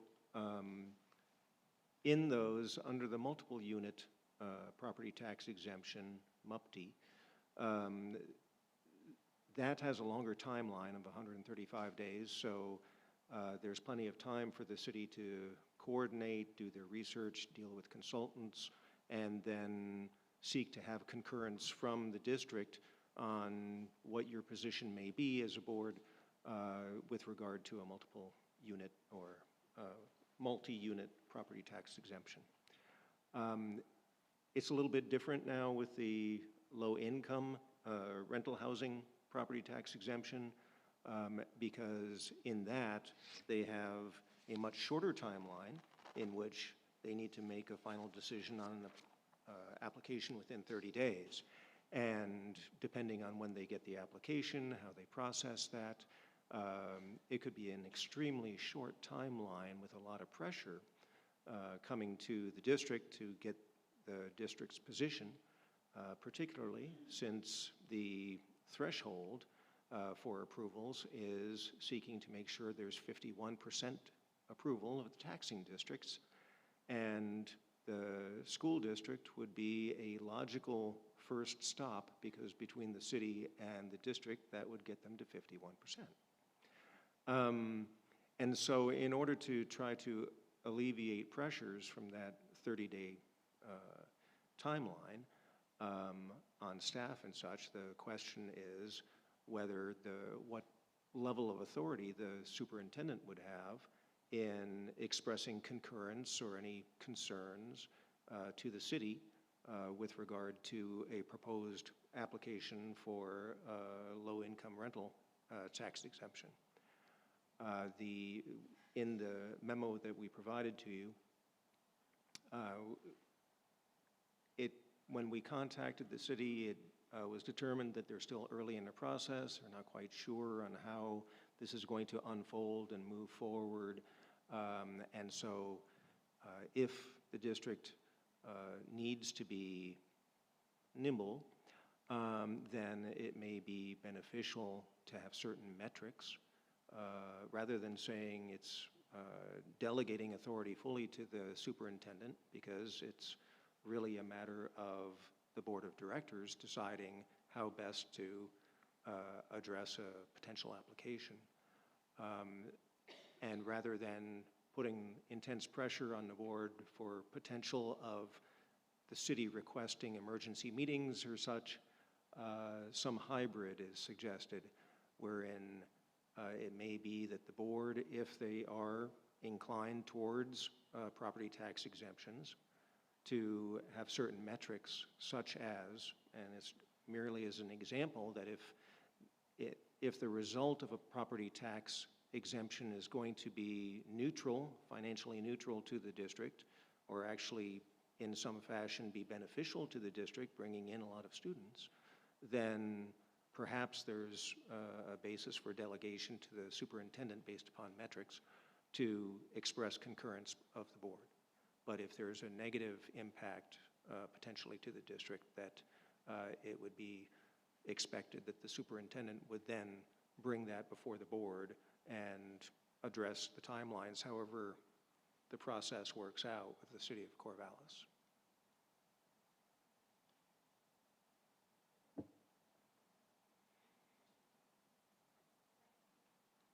So thank you very much. I really appreciate the thorough reports and legal counsel for us, and appreciate the chair putting that in the public record for the community to review as well.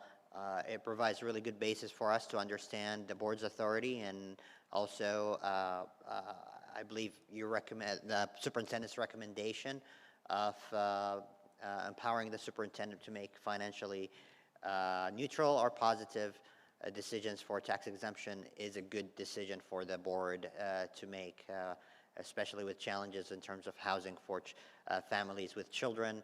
I think that will alleviate that challenge for some families, and hopefully will bring in more kids, more enrollments, and more revenue for the school districts. So one question I have for you, how do you recommend the oversight element in terms of, is it actually financially positive after a year or two or three?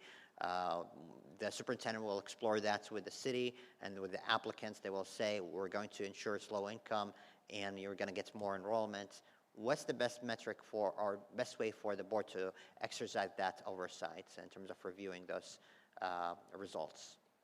And it's a complex, with any budgetary scenario, it's going to be, there'll be a lot of variables. We would expect that the city of Corvallis would provide, based upon the pro formas that are part of the application, to share those with the district in some fashion as to what is the financial effect or the anticipated financial effect upon the district, and then have the superintendent be in a position to act upon that. And regardless of the, maybe it is a neutral proposed application, but yet there's some other concern to bring it before the board. And so I think that's a matter, the supervision or oversight is a matter of how you, as a board, may create that delegation, what those metrics may be. Again, I provided a very rudimentary example, but the board is at liberty to say that you'd like to have each application come before you, or you may build in certain supervisory metrics as to when it's expected that a matter, an application would come back before you for that supervisory review. Otherwise, certain items could be delegated to the superintendent to act that you feel safe to move forward on. Wonderful. Thank you so much. Okay. No further questions. Yeah, my question maybe isn't for you, but more for the superintendent. How would we determine if a proposed application was going to be revenue positive? I mean, we're making assumptions about probable infill, who's going to move into those units. I guess I just don't understand the scheme for making that estimation. Do we have a sense of that? I think that in the example that Eric shared, I think so much of it is going to have to do with the anticipated number of folks that are going to be living in those spaces and affordability for families. I think that's going to be a key determinant in any one of these situations. And again, I will only have what the city provides, and since we're new to this, I could anticipate that the first few times this happens, bringing some information to you in a SUPS report, so you have a sense of how this is going. At the same time, I'm worried about the turnaround of 30 days and having emergency meetings or other ways that the board comes together to make decisions on this. And so I'm trying to come up with a pragmatic approach If you want them to all come to you, that is totally fine by me. At the same time, I think that's going to become burdensome and a little bit cumbersome. So that's, I think that my recommendation would be to go with council's recommendation around how we move forward with it, with the and also the understanding that I'll bring the first few forward so I can explain, this is the information that I had, this is how I made the decision, so you get a better sense and I have the opportunity to calibrate with you. Otherwise, I do feel like I'm going to be somewhat isolated in that decision-making, and that doesn't feel good either.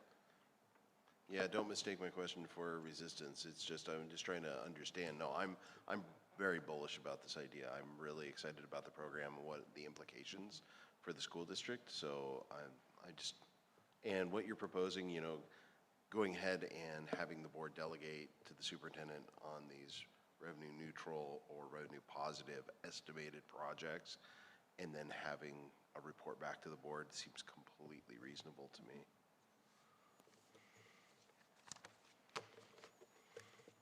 Yeah, I agree. I think making sure that the board is aware of when you have made a decision about one of these programs, that we know, you know, it's not, these aren't decisions that are being made and then the board isn't kept up to date. But I think avoiding having to call special meetings on such a tight time frame every time a decision has to be made, if it's not something that's going to have a negative, or that's anticipated to have a negative impact on the school district, is reasonable. My question would be, is there, I mean, thinking about, you know, a decision is made, we think something is going to be neutral, is there a way then to track those programs down the line so that we could get a flag or a heads up when there is a program that's having an unanticipated negative impact, so that as we think about, maybe we adjust how we do these decisions because the assumptions that are being made about them at the beginning aren't always what actually happens? Sure, I think I can have conversations with the city to better understand what sorts of information they'll have down the road. So I can look into that. I also, as you know, I'm a proponent of affordable housing in this community, and so my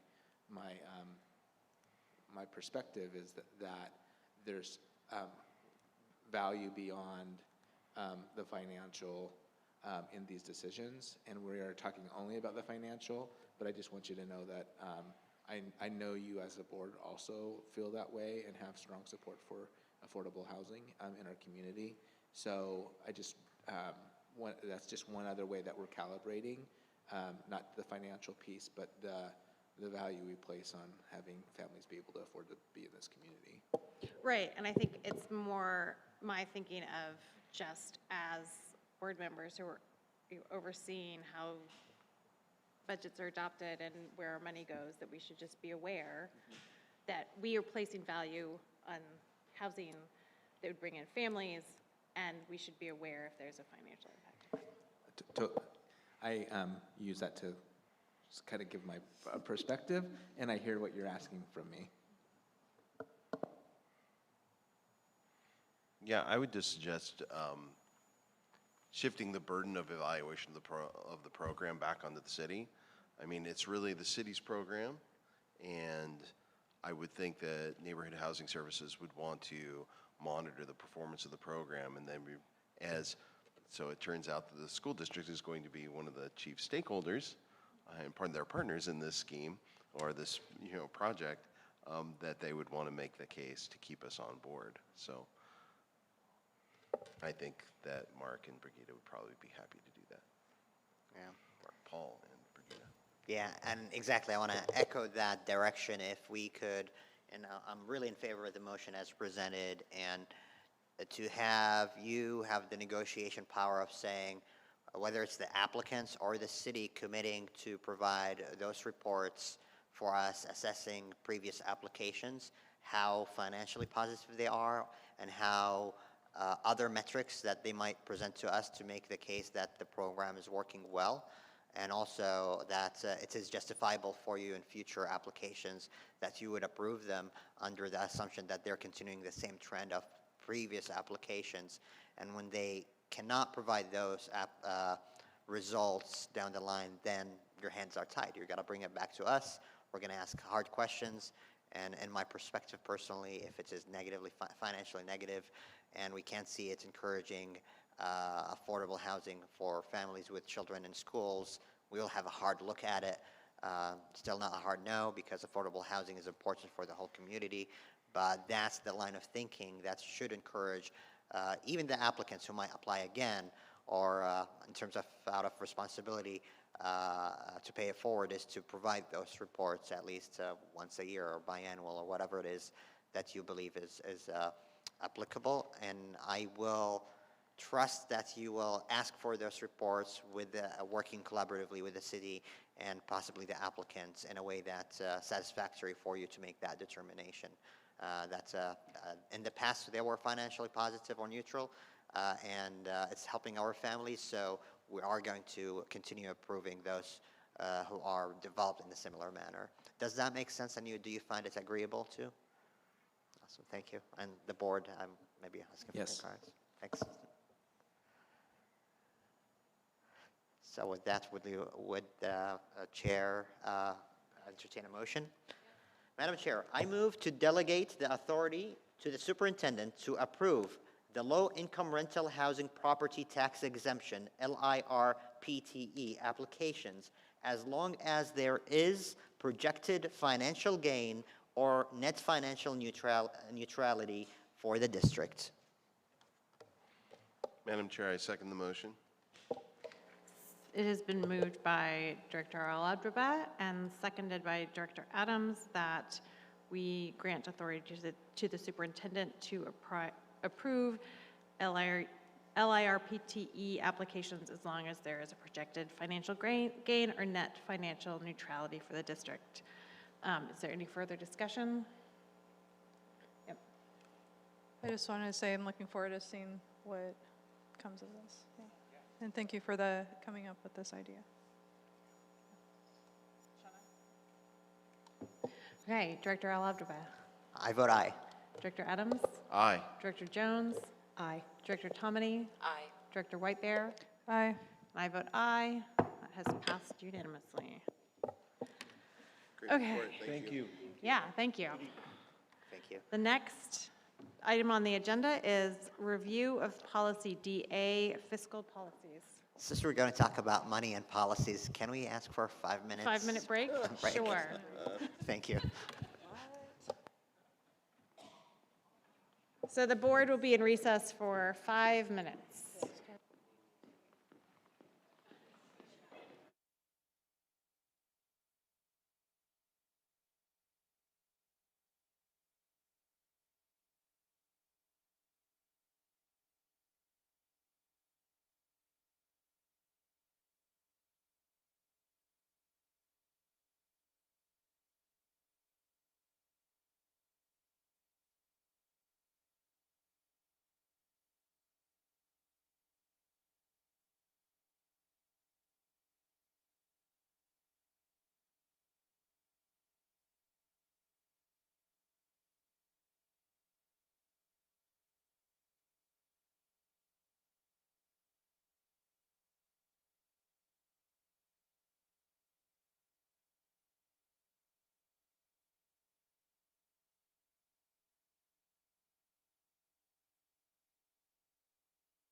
drive.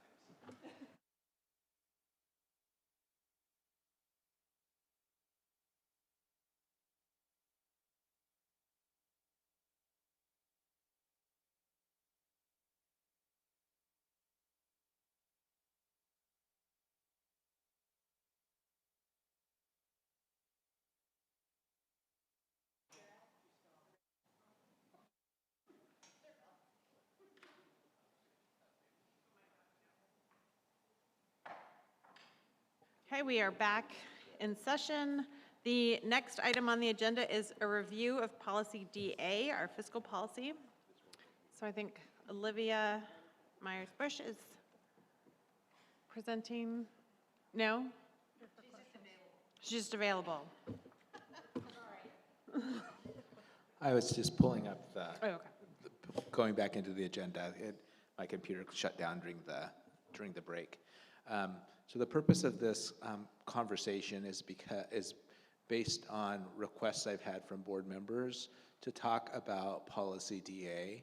I think that Director Adams has historical context, as we talked about him being our backstop in some ways, to be able to share.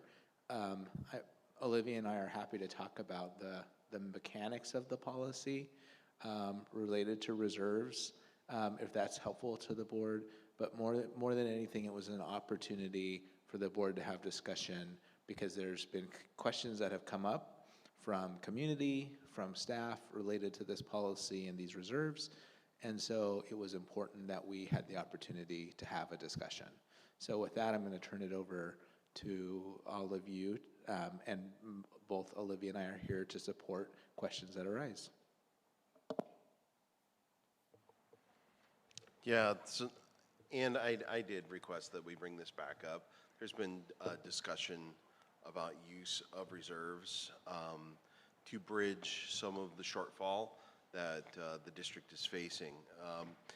When I came on the board on July 1st of 2013, the district was still in the process of emerging from the impacts of the Great Recession, where there was staffing cuts, there were days cut, and that trauma was still very raw for that team.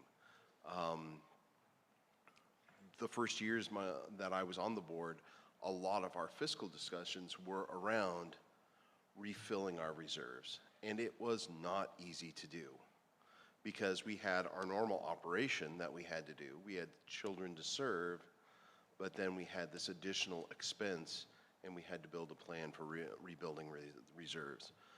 But of the board members then, and I would say in the district leadership as well, there was an abiding resolve to restore the reserve account because it had been so instrumental in retaining teaching positions during the Great Recession. And so for me, as a young board member, it really was a strong lesson to, have the rainy day fund, always hang on to it, because hard times would come again. And, it has been a tenet of this board since before I was on it, that we don't spend money that we don't have. And, you don't spend one-time money on ongoing expenses. And it's just been a core value of fiscal prudence on the part of this board and this district. And I think that the members of our community have really appreciated that. They have rewarded our responsibility, our fiscal responsibility, by now many times renewing our operating levy. And they entrusted us with a $200 million bond. And because this district conducts itself the way it does, we have the trust of the public. And I just would urge members to continue this tradition of and practice of being very responsible with the public's money, and retain the rainy day fund for when hard times do come. I know that these do feel like hard times, and operationally we are addressing very hard things, but this country will go into a recession again. It's not if, it's just a matter of when. We don't know when that is. It's probably not going to be this year, probably not next, but probably in the next couple of years, we will experience a recession. It's just the business cycle. And funding, public funding for schools will decline, and we will need those reserves when that time comes. So that's really the message I wanted to share with the board, and I welcome any discussion on the subject.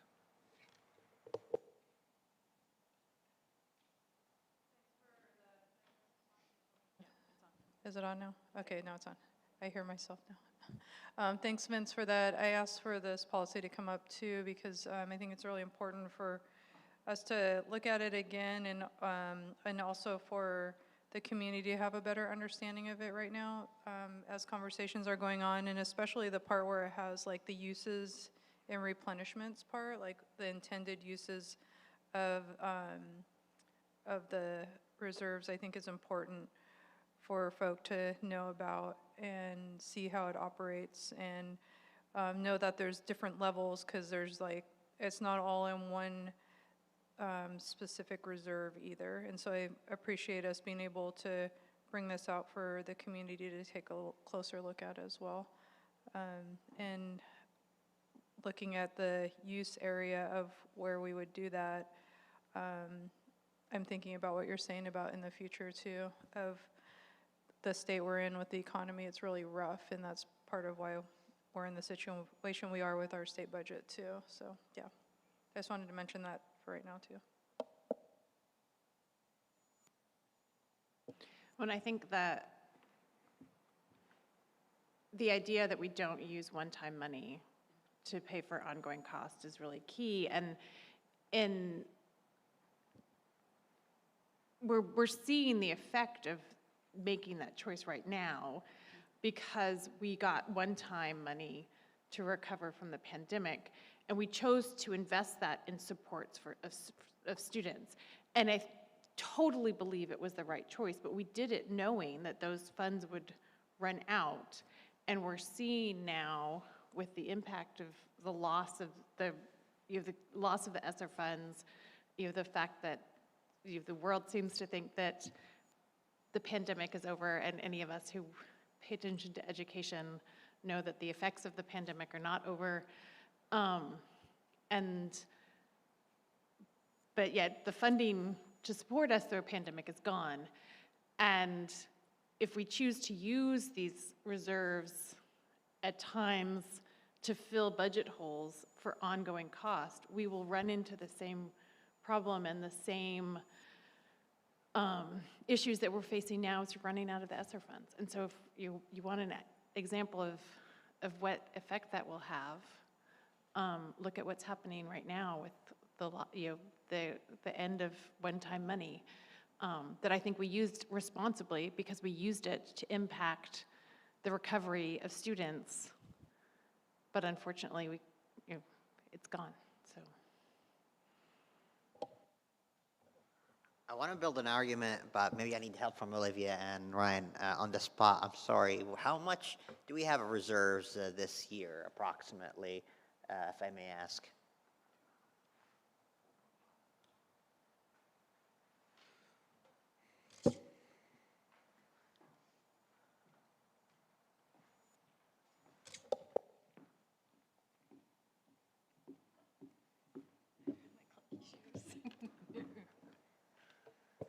Okay.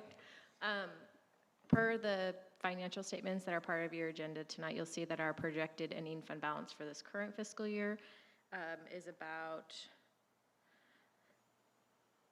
just over $13 million in total. $13 million. And one of the rationales and fiscal policies here that we believe in the responsibility and the rationale behind having reserves, one of them is identifying credit rating. And we're fortunate when we sold the bond, we had a superb credit rating, like the highest you can get under the state of Oregon, right? and how much out of when the $199 million we borrowed against, we were able to get more premiums or more interest, lower interest rates in a bulk number because having a healthy situation, which the reserves is part of. Of course, there are other elements. How much would you quantify that benefit of having a good, healthy credit rating from the bond? Yeah, at the time that we sold our first series of bonds in 2018, we did have a really healthy general fund, ending fund balance at that time. They don't just look at the number, they also have the information of the policy. So they had the policy itself and the policy language. And so the credit ratings agencies did review that information prior to giving us a rating. It didn't necessarily affect our interest rates as much, but it made our bonds really attractive to potential buyers, which drives up the demand, which definitely resulted in a higher premium because they were willing to take a lower interest rate, right, in the end to buy what we were offering. We experienced a similar situation in 2020 when we sold the remainder of our bonds as well. Thank you very much. And I really appreciate that. And I think that's where I want to say the reserves, even when you, not even, especially when we don't spend them sporadically, they actually have a value, intrinsic value. One of those intrinsic values that we saw is higher premiums, being able to afford to fulfill our bond promises and weather risks and fluctuations in the market and supply chain, and probably being able to do things that we would have not been able to do without having a healthy organization, fiscally healthy organization. The other value is trust and being able to say to our teachers and our classified staff, admin, students, families, that we got your back as much as we can with those reserves when there are uncertainties in state and federal funding. So really appreciate those who worked on this policy and delineated those possibilities in terms of avoiding unnecessary borrowing to meet cash flow needs and delivering sustainable level of programs during recessionary periods, as Vince mentioned, and protecting us against emergencies and catastrophic events, uncertainties of state federal funding, and help us ensure a district credit rating that would qualify the district for lower interest costs and greater marketability of bonds that may be necessary for in the construction and renovation of school facilities. So really the point I want to make is that those fiscal policies, this document, as Olivia just mentioned, the document by itself has a tremendous value that's allowed us to do the work and establish this high level of trust from the community in our operations and from our staff in their employers. So with that, I really concur about maintaining and protecting and even talking, celebrating about those policies that we have, as it has delivered value for us and it will continue to do so, especially during hard times.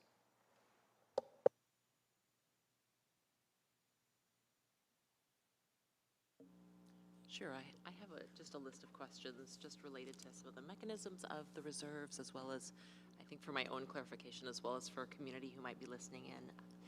I'm curious about how, Vince, you referenced some examples of how reserves have been helpful in the past, and I'm curious if there are other examples of how reserve funds have been used at different times, just in terms of the types of things that reserves have been critical for or have been spent on. I can provide a couple of recent examples.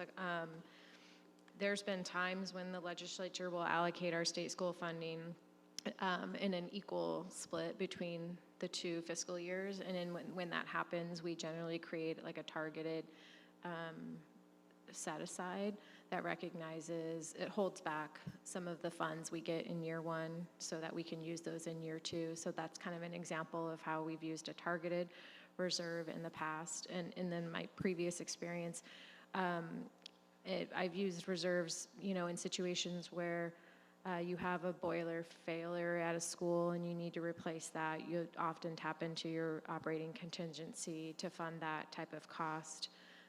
Or when something that could happen in our district is You know, we make a lot of assumptions about property taxes. We also have a local option tax that is a pretty substantial funding source. There are potential things that can happen with those resources that can change from one year to the next, or even if the local option were not renewed from one year to the next, those are probably other situations where you'd be using funds to kind of feather out whatever you would need to do to adjust for those changes.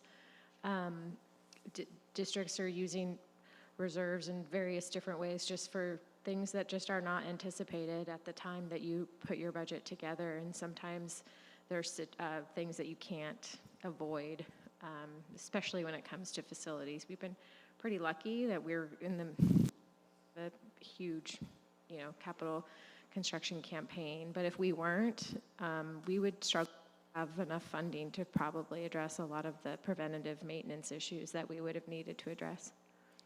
Thank you. And then just building off of that, how are reserves typically replenished then when they're used or spent on? I've seen that done two ways. Sometimes when you go throughout your year, when you know that you are having positive forecasting changes, just sometimes districts will make a commitment to, you know, keep 100% of that and put it in. Sometimes it's a split, like maybe you want to just kind of slowly chip away at that, so you can also, you know, use some of the savings in other areas as well. But that really depends on, I think, situation, what's going on, and how significant the fluctuations are. Not just when the expense occurs, but when the changes happen in the future as well. Since I've been in the district, we haven't had to tap into any of the reserves, but we have created some targeted contingencies from time to time based on things that we knew about when we were developing a budget, but we didn't know exactly what the outcomes were going to be, and so we tried to be strategic about that. Districts often set aside money when they're bargaining sometimes as well, and they'll put that into like a targeted reserve as well, so that they have that available when once they've settled, they can tap into those funds. It's not a practice we normally adhere to, but it could be another option in terms of a targeted reserve. But you're saying that targeted reserve usually is on top of the standing reserve then for those purposes? Yeah, I've seen districts where maybe they don't build assumptions into the budget around COLAs or other types of things, and they'll just set aside a fixed dollar amount. And sometimes maybe it's both, or it varies. Sure, thanks. Go ahead. I had one more, but I can wait since I've been asking. Okay, so the last question I had was just something that I know has come up through different public comment that we've heard, and so I'm just curious about this. And I think, Olivia, you've addressed this actually in a previous meeting, but it might be helpful to help refresh our memories again. Two different approaches to the use of the reserves that we've heard as folks are just thinking about creative ways to address budget challenges. One are those one-off kinds of situations, those unexpected situations, and kind of the dip in, and then the replenishing of reserves. Another is a question I know that's come up from community also about the level of our reserves that we keep as a board and whether or not that policy is commensurate with other districts, or if there's something to look at there. And I'm just curious about your thoughts around that, around the level of reserves that we have held, or for others who have been on the board or had that experience with other districts too, is the level that we're holding that seems to be really, really critical as the level of reserves that are really needed for a district of this size? Is there any opportunity that we should be thinking about versus not? Yeah, I think if the board wants to have further conversations around the fiscal policy, we can certainly come back with examples from other districts, whether it's in this state or in other states around the country. There's no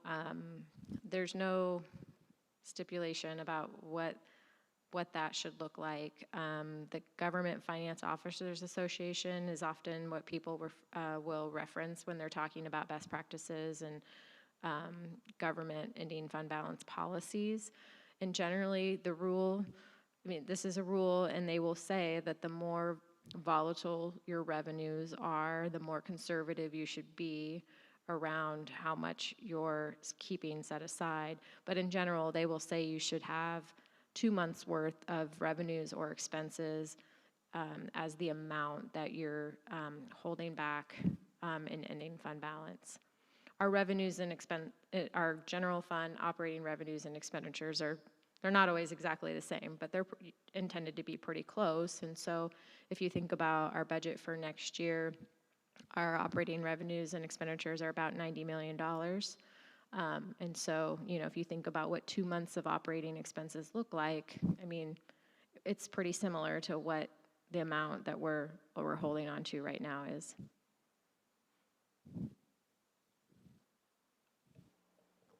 So my question is probably somewhat related to what Shauna was just asking, and this was readopted in 2018, and like the policy spells out like there should be a sustainability over a 5-year period.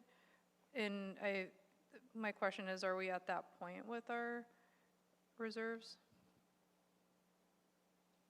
Are you talking about in terms of keeping them funded over, or having the ability to keep them funded over that period of time? The policy says the board directs the superintendent to propose a budget that will allow for sustainability over a 5-year period. Correct. Yeah. So are we there yet or not quite there yet? I think that language is a little tricky because we adopt an annual budget. Right. The state operates on a biennial, like the state prepares a budget that covers a 2-year period. We prepare an annual budget. In the budget document, you'll see that we project like a 5-year period of time. But I kind of feel like that's language in the policy that doesn't mean a lot to me necessarily, because it's not something we're like putting forward to say 5 years from now we feel confident that our revenues and expenditures are going to match. We don't generally look that far out, and we don't have enough information anyway to make that kind of determination. So that could be a potential thing to explore in terms of what makes sense, in terms of a sustainable budget. What does that look like? We try to be really clear and transparent in talking about the definition of a balanced budget and the fact that sometimes our budget isn't necessarily balanced in the sense that our revenues and expenditures don't match, but we're usually pretty clear about what that looks like and why that is, and sort of how we're planning to move forward from that. And for us right now, the biggest issue that impacts our general fund is funds that are outside of the general fund that start to impact what's happening with the general fund. Like if there's going to be carve-outs of the student investment account to fund new initiatives, that's going to probably impact the general fund. If our ESSER funding, has an ending date, that's going to impact the general fund. And so we have to kind of look at more than just the general fund when we're talking about the definition of a balanced budget. And that policy is really just specific to the general fund. Okay, yeah, I think it'd be worth like having a conversation around like what areas might be tightened up in this policy so they're not confusing. And that way it's super clear like what we would use it for. Like, is there a certain point when it hits a certain amount? Like, is there a plan for that? Which I don't see really in the policy yet, right? And so these are areas I think that there's like some potential places where we can revise this policy in particular. I'm not saying I need you to answer this. I was just like reflecting back on what you were saying, but based on just that piece of it, and there's some other parts in here too that might be worth looking at. I think that having that percentage place, like once we hit that, what happens with the funds too, would be helpful for people to know for when we get questions like, can we use it for X, Y, Z? Like right now, clearly we've had public testimony. A lot of it has to do with like salaries, which is not sustainable if we need to have a certain amount in here too. And so it'd be good for us to have more convo about that.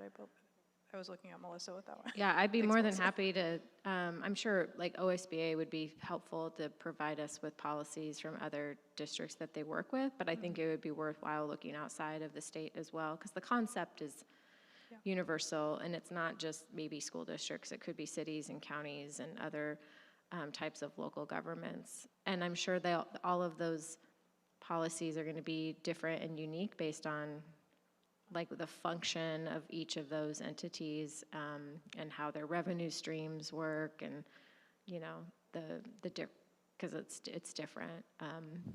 But I don't think it would be difficult to get some good examples and kind of look at several different options and what you like and don't like about some of them to continue that conversation. I think it'd be a good start. That'd be great. I appreciated Shauna asking for those examples too. Yeah, so thanks.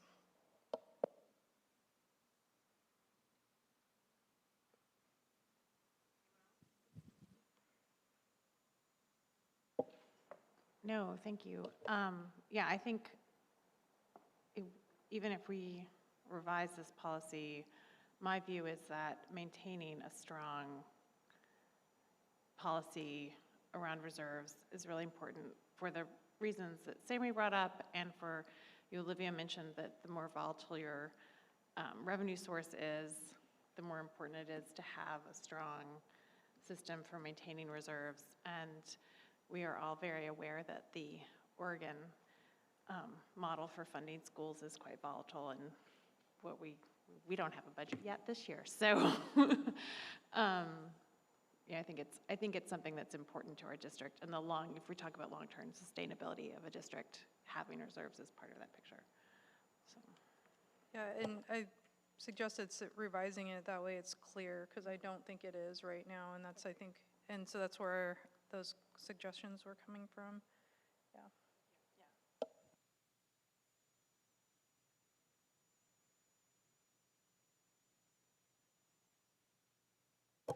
Thank you, Olivia. And next is the curriculum adoption presentation with Kim Johnson and Marcianne Rivera Coche.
So we're getting, oh, we'll do that. Yeah, we'll do that. There we go. Okay, I think we're good.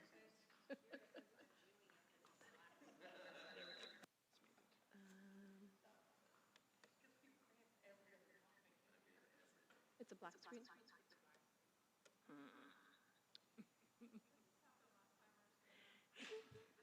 It wasn't my computer, and now, hold on, 1 second.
don't know, I just tried it again.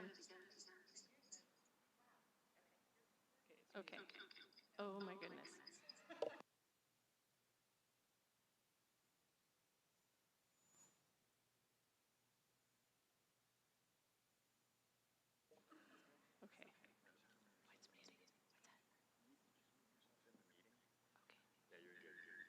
Unmute.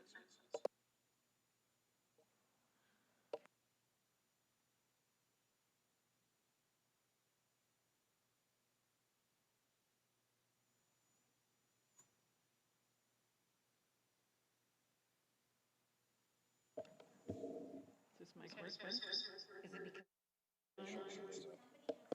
That's it. Okay, we got it figured out. Okay. All right. Maybe this is when we should have done a break. That's okay. That's okay. Yeah. All right, I think we're ready. Okay. Are we ready now? Okay. Oh my goodness. I'll blame it on the end of the year tiredness, right? Well, we're just really excited to be here tonight presenting. With adoption, is this one like the fifth one, sixth one of the year? Just really excited to be able to present with you tonight. And we're going to be talking about English language arts and newcomer materials. And my name is Marcy Ann. And I'm Kim Johnson, middle school coordinator. Yes. All right. Okay. And we're just going to talk real quick about the adoption process. And we did this at the last board meeting when we had the other adoptions as well. But just as a reminder, the teachers and administrators take the list of material that Oregon has already gone through and made sure that it meets all the Oregon standards. And we use our district rubric, which I'll talk to in just a moment, to narrow that list down even farther. And then the teachers pilot 2 to 3 selected curriculum off of that list. And then through that pilot, we gather student feedback and teacher feedback, and we use that information along with the community feedback to select materials to adopt or to suggest for adoption for the board. And the rubric that we use, so the state has their rubric that they use to select a set of materials, and then we put that set of materials through another level, another rubric that's district specific. And these are some of the pieces that are aligned to that. So it's got the racial education equality policy, it has instructional materials selection policy, board goals, and the 5 dimensions of teaching and learning evaluation rubric. Perfect. Yes, and the fun part for us is an opportunity to have our teachers come together throughout the course of the adoption to be able to calibrate, to be able to talk about what's important to them. And so through all the adoptions that we did this year, including the ones that we're talking about tonight, we brought the teachers together, whether it be in the middle schools or at least for the newcomer materials. I brought the kindergarten all the way up to the 12th grade teachers together, and we had time to plan together, to look at the materials together, and that teacher feedback was really important. And part of this, our adoption process, like all the other ones, is it's really important that we get student feedback and family feedback. So the student feedback that we received was through a survey. And so the teachers gave the students the survey, and they were able to give feedback on the materials they were using in the classrooms. And then the family feedback came from, we had viewing opportunities for the community to look at the materials and give us feedback as well, and also use the same survey to give us feedback on what they thought, what they liked or didn't like about the materials. Anything else you want to say about that? No? Okay. So the first one that we're talking about tonight is the 6th through 8th grade, the middle school English language arts curriculum. And we are recommending for adoption the Open Up, which is middle school literacy. The students, with this curriculum, the students build real-world content knowledge with diverse material, as well as building their literacy skills. Open Up incorporates advanced tools for our English language learners and students with disabilities. And it contains embedded assessments as well as rich differentiation material. And I have a quote on the screen that says, "Philosophically, I appreciate participating in the growth of open source material. It connects with equity and the free flow of credible information. There's information in Open Up for families and the community, as well as extensive writing about scaffolds for special education and English language learners. Texts in the curriculum are current and diverse, and many of the assignments are creative and authentic. I saw ideas for projects, podcasts, and creative writing based on textual evidence, and that's from one of our middle school teachers who was on the review committee. So, English language arts is open up. Right. So I've shared this graphic with you in the past, but before I talk about newcomer, I wanted to bring this amazing information in front of you. And in our district, we have, with the over 6,000 students that we have over 59 languages of origin. And on the legend on the right there, you see the top 20 languages. So English, Spanish, Chinese Mandarin, Arabic, and Korean and Hmong are the top 6, right? And so when we think about our curriculum adoption for our newcomer materials, I wanted to also say that when we looked at the curriculum adoption materials, I wanted to make a point that we didn't want to adopt new core curriculum that would be used for language learners because 2 reasons. One of the reasons is that our language specialists are currently using the core content to be able to amplify language for language learners in the classroom. And so we didn't want to purchase something different. We want our teachers, our language specialists to use the core curriculum in order to amplify language in the classroom and not something separate.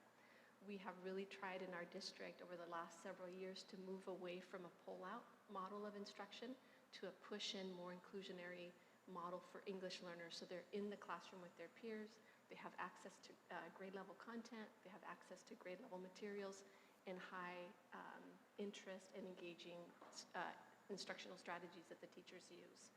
So with our newcomer materials, again, we didn't purchase something separate. We wanted something that would complement what the teachers were doing in the classroom.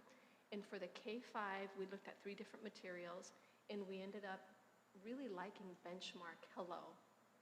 And the cool thing about that is that the Benchmark Hello is an accompaniment to the curriculum that both Garfield and Lincoln are using in our dual language schools. So it was kind of neat to have that as one that surfaced for them. And with the Benchmark Hello, the teachers said across the board that they felt that the newcomer materials provided oral language support for our language learners in our schools. It provided prior knowledge and context building for students. It had cross-cultural connections, predictable routines, which students and staff really like, and it had a lot of explicit teacher resources. So that's the one that the K-5 language specialists really wanted to adopt. Okay. And then for the 6-12, so middle school to high school, we looked at 3 different curriculum and really liked the National Geographic materials that it's called Time Zones, which is the curriculum that they really liked. And I don't know about you, but I remember growing up with National Geographics, and one of the things that I loved was the images, just real world images. And this is what one teacher said: the images are real life photos, consumable magazines for kids with vocabulary cards, great animal photos, workbooks look engaging, videos are short and engaging, and they have appropriate vocabulary sentence forms included for practice. In both of these curricula, our teachers really wanted for there to be a school to family connection materials, and both of these curricula offer materials that can go home for families and students. And the National Geographic Time Zone, again, clear unit goals. We all love clear unit goals. Rich digital resources that are engaging for middle school and high school students. Personal and world connections, differentiation, because we do have, even though we have students coming in who are recent arrivals to our country, differentiation is also something that's really important for all our teachers. And peer interaction, giving students ample time to be able to talk with one another and apply the language that they're learning in the classroom. So again, for elementary, Benchmark Hello, 6-12, National Geographic Time Zones. Okay? Right. Very nice. So our next steps are pending board approval. We would purchase the new curriculum. And as mentioned earlier by Director Jones, we would process through the middle school library team this summer all of the material that will be coming in. And then we'll be working on co-planning of ongoing professional learning for the staff, which includes learning with the publisher and identifying and implementing the 5D aligned teaching and learning strategies. So, what questions do you have? So my question's around the newcomer curriculum. That's a new term for me. It feels like it's an add-on. So is this a curriculum? Explain how it's deployed, I guess is what is my question. So that's such a great question. I was hoping you'd ask. So when we have students that are new to country, so they've just been here just a short period of time, we assess our students as soon as they come in. We do welcome them first. We don't assess them. We make them feel very welcome. But then once we know that this is a student that's going to need additional language support, then our language specialists do two things. They make sure that they communicate with the classroom teacher to make sure that this classroom is ready for the student and that they have those practices in place to really make the newcomer space welcoming for our new student. And the second thing that they do is they, along with providing language support sometime during the day, and in our elementary schools, it's actually throughout the whole day because our language specialists do what's called co-teaching. And so our language specialists push into the classroom, work alongside the classroom teacher, and then the classroom teacher teaches the content. The language specialist really focuses on the language. And the benefits of that, I need to do a report about this at some point. This is so exciting. Yeah. The benefit of that is that when you have the language specialist and the classroom teacher working together is that it builds the capacity of the classroom teacher to truly focus on language. And then the students see the teachers as both their teachers, right? And they're not being singled out. So then what happens is when we have a newcomer, they get that language support throughout the day, and then the language specialist finds a time to work with the newcomer on survival language, routines, things that they need to know in order to feel safe and welcomed in the classroom. So our language specialists are very skilled at finding times where you're not pulling students out of content, but really being strategic. So they could be out in the playground with students, or they might just be following them to lunch, and just do it in a way where the students are really gaining that survival language in order to feel safe and happy at school. How long does that last? Great question. So a newcomer, typically, it could be up to a year. In our schools, when we support our newcomers, we support them depending on the grade level, anywhere from 6 weeks to 3 months to 6 months or more. And there's also a social emotional, got me talking.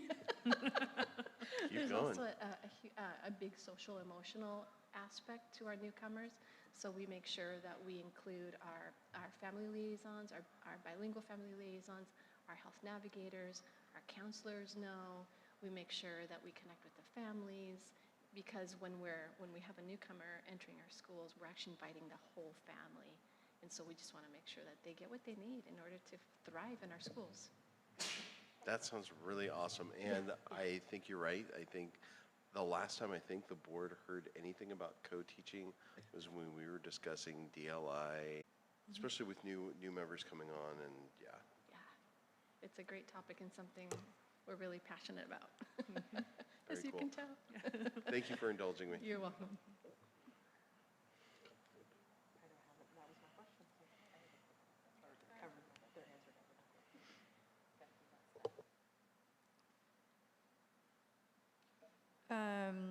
I was wondering, because I didn't really see it in here, was there stuff missing? I had two questions, but that was one of them from the curriculum, unless I missed it. Was there something that teachers felt was missing out of the curriculum? Yeah. Was it? Okay, I asked Shauna's question for her, so we asked this question. Yeah, that's a great question, Lou. And one of the things that I could say, at least for the newcomer, is that the materials, at least the benchmark materials, are really geared towards like 2nd to 5th grade. I think our language specialists are still going to have to create and really get to know the students and figure out when we have those young learners, because even though materials are good and accessible to teachers, we still need to, it's not a perfect curriculum, we're still going to need to do some extra things for the younger students. Thanks. If you find a perfect curriculum, I'm sure everybody would want to know about that across the whole country. And then my other one was on the middle school literacy, the description of it. I just had like it's not really a question, it's a comment, because the description of it says that the topics will build compassionate, thoughtful citizens, and I don't know if that was from the language of the curriculum, but it almost like clashes with the other curriculum presentation because not all the students using this are going to be citizens. Maybe they're on their way there, but I think like language is really, really important. And like, even though this is like a report, it's still in our records as a district, and I think how we talk about students is really important. So it's just like kind of a little comment, not like anything to ask, but just wanted to point that out. Thank you. Mhm.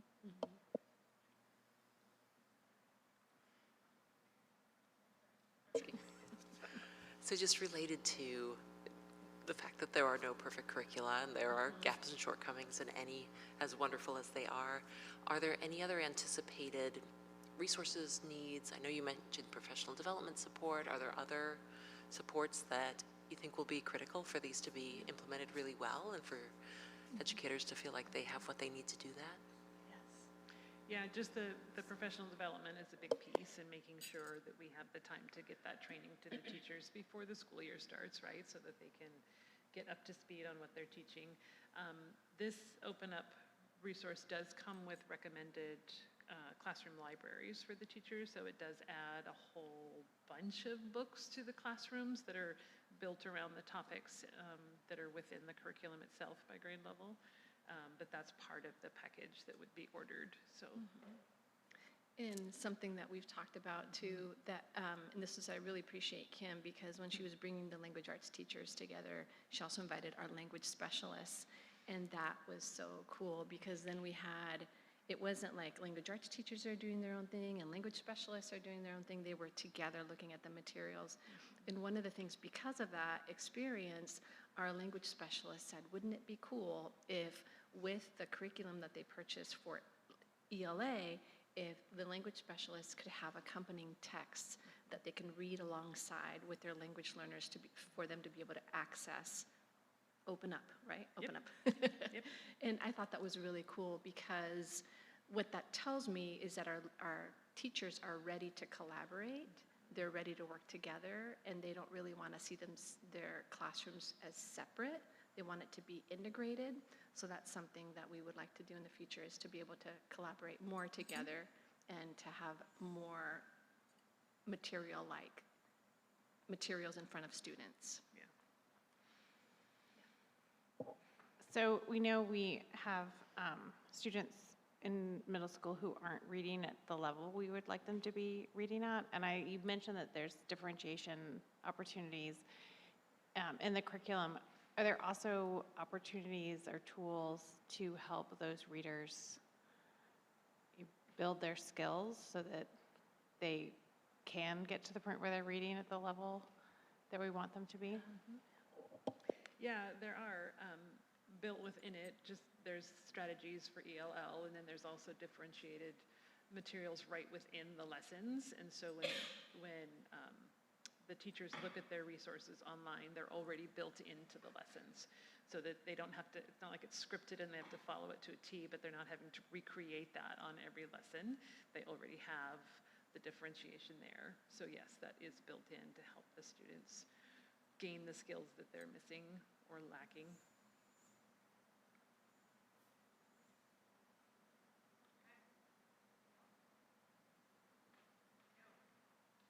So I would be willing to hear a motion if there is one. Madam Chair, Yes. I move to adopt Benchmark Hello as the elementary newcomer curriculum and Cengage National Geographic Time Zones as the secondary newcomer curriculum. Do I hear a second? Second. So it has been moved by Director Adams and seconded by Director Jones that we adopt Benchmark Hello as the elementary newcomer curriculum and Cengage National Geographic Time Zones as a secondary newcomer curriculum. Director Al-Abdraba, how do you vote? Enthusiastic aye. Director Adams? Aye. Director Jones? Aye. Director Tomei? Aye. Director Whitebear? Aye. And I vote aye. We have a new curriculum. And now we have the English Language Arts curriculum.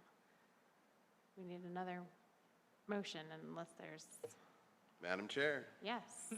I move to adopt Open Up Middle School Literacy Program as the middle school English Language Arts curriculum. Second.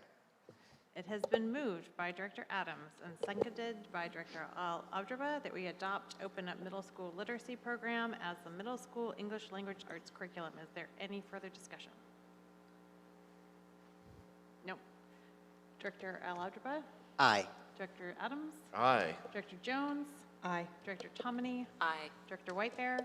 Aye. And I vote aye. We have an English Language Arts curriculum. Thank you so much. Thank you. Thank you. It's a lot of work. Really appreciate. So we are now moving on to non-represented employee benefits and compensation. There, I forget Jennifer coming.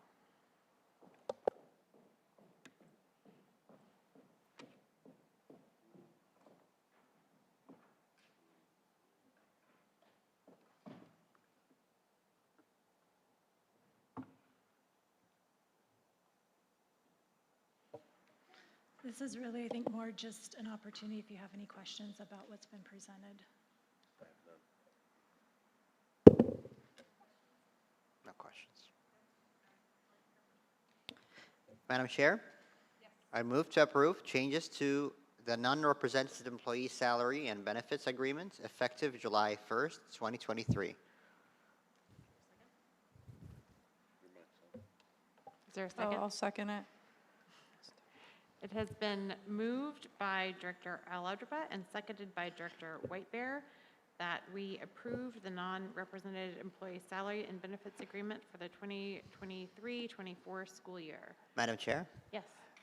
May I enter into a discussion? Yes. I understand since it's a schedule and a motion for multiple employees, we can't as a board speak on specific employees, but I want to say something important here. We appreciate our frontline workers who are working with the students every single day, and we will fight for them to be well represented in our decisions so they can serve our students well. And we know their success is determined on, predetermined and predicated on dedicated staff that we're voting on today. I want to thank them for their service, for being patient, receiving comments about their compensation and even whether their work is important or not. And it is important. It is critical. And I'm looking at folks who are recognized statewide for their work in human resources, equity, and leadership and finance. They represent Corvallis very well on multiple boards. And I just want to say thank you for helping us make the best decisions for the kids. Thank you for helping us make the best decisions for the students and for our staff.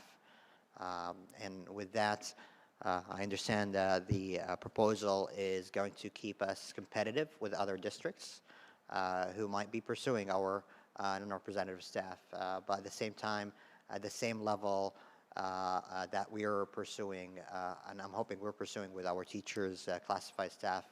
So with that, I am in favor of this motion, and I want to just make it in the record how much we appreciate all of our staff for their work. I have nothing more to add. Sammy said everything that I wanted to say. I look forward to voting for the motion.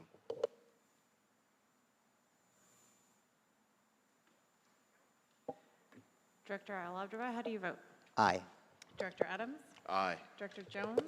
Aye. Director Tomini? Aye. Director Whitebear? Aye. I vote aye. That passes unanimously. So, moving right along. The next item on our agenda, Jennifer, you can stay if you'd like to. It's a little awkward if I just go. Yeah.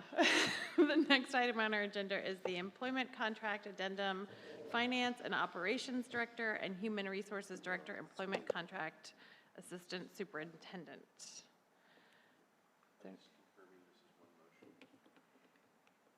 Yes.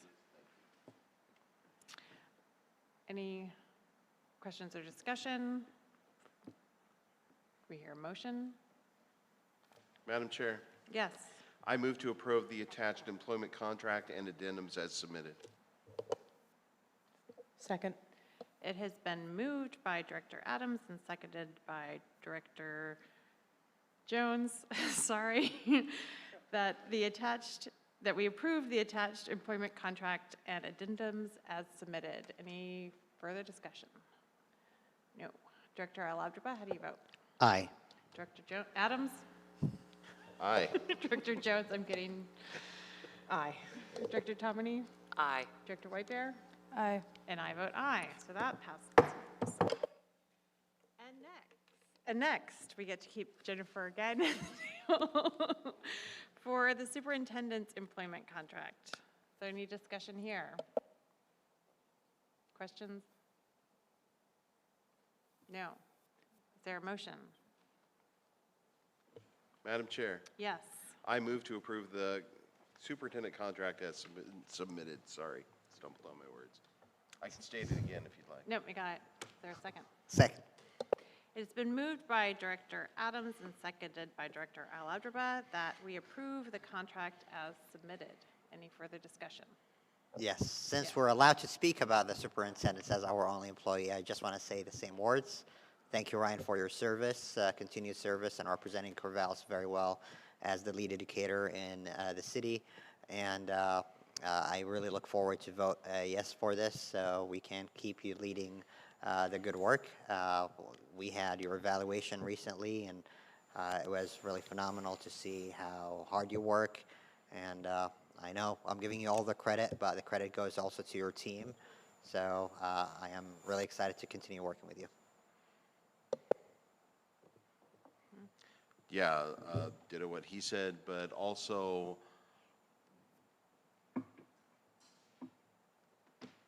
you started your superintendency here, and I'm just very much impressed because I get to work with superintendents almost on a daily basis. So I know lots of superintendents now. I just really appreciate how diligent and passionate you are about your work and how much you have grown into a state leader. I mean, you're not just our leader, our instructional leader and the leader of our district. You have emerged as an educational leader in the state. And I think that your work speaks for itself. You know, as a board member, I definitely appreciate your work, but as a dad, I really appreciate your work as well, because I know my kids get to go to school and go to school here. So yes, I'm looking forward to voting for this. Yeah. Sorry, it's getting late. I'm getting rummy. I'm right with you. Anyone else? So I want to say, recently, a community member was criticizing you and saying you should do something, and I said, but he does do that. And they said, well, he should tell us all then. And I said, I've seen a lot of superintendents around the state, and there are some who toot their horns, and there's some who do the work. And if I want to pick one, I want the one who does the work. And so I appreciate that that's who you are, and you spend the energy doing the work and not tooting your horn. And if it means that I have to have that argument with community members, I am willing to do that. So thank you for your work. Anything else? Director Al-Abdraba, how do you vote? Aye. Director Adams? Aye. Director Jones? Aye. Director Tomini? Aye. Director Whitebear? Aye. And I vote aye. Passes. Thank you for the opportunity to continue to do the work. It's a joy, and it is nice to be able to contribute to my community. So thank you for allowing me to continue to do that. Appreciate it. Okay, we're getting, you can see the end. The tunnel has a light now. The next item on the agenda is consolidated action. As a reminder, the items on this portion of the agenda are for action. Does anyone have a question about anything in consolidated action? Director Jones. I have one question. Yeah. In looking at the licensed personnel action, I see that we have retirement from an industrial education position at 1 FTE, and then recommendation to hire an industrial education at 0.5. Is that a reduction in overall in 0.5 FTE in that field? Yeah. Okay. Okay, thanks. I was just going to repeat that the answer was yes for folk who are listening online.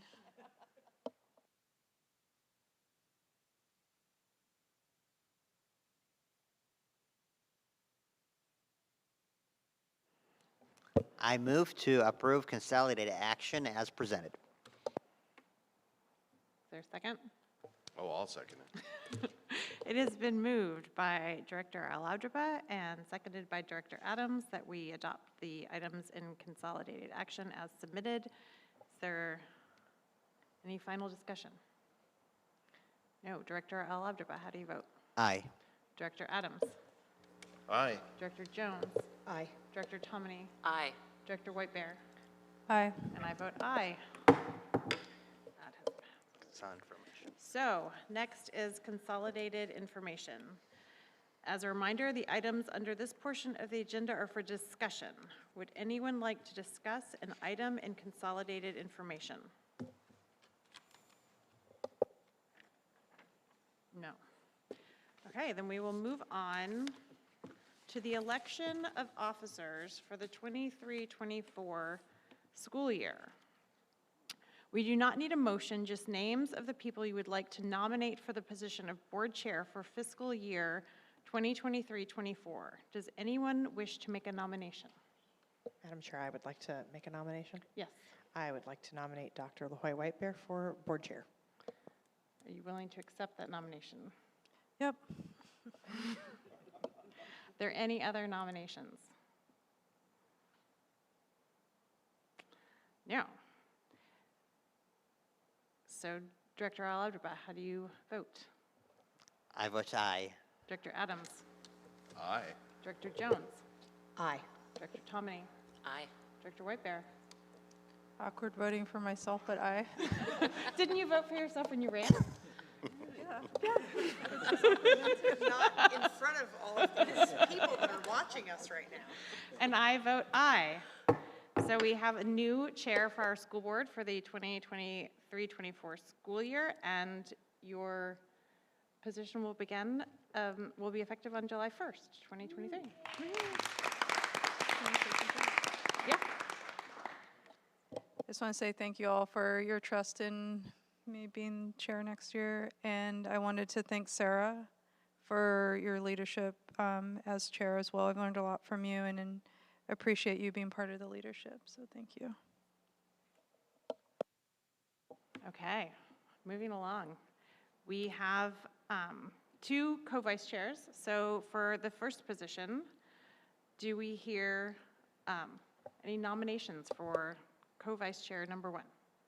I would like to nominate Dr. Shauna Tomini for vice chair. Will you accept the nomination? I will. Are there any other nominations? No. Director Alaudraba, how do you vote? Aye. Director Adams? Aye. Director Jones? Aye. Director Tomini? Aye. Director Whitebear? Aye. And I vote aye. Congratulations, you also will Thank you. begin your service on July 21st. No, I look forward to continuing that role. Thank you. Thanks. Thank you for being willing to serve. And for position number two as co-vice chair. Madam Chair? Yes. Well, looking around, I think there is one surviving board member who have not been taking the responsibility of leadership and has been making lots of nominations around. So with that, it's my honor to nominate my colleague and dear friend, Director Therese Jones, for the position of co-vice chair.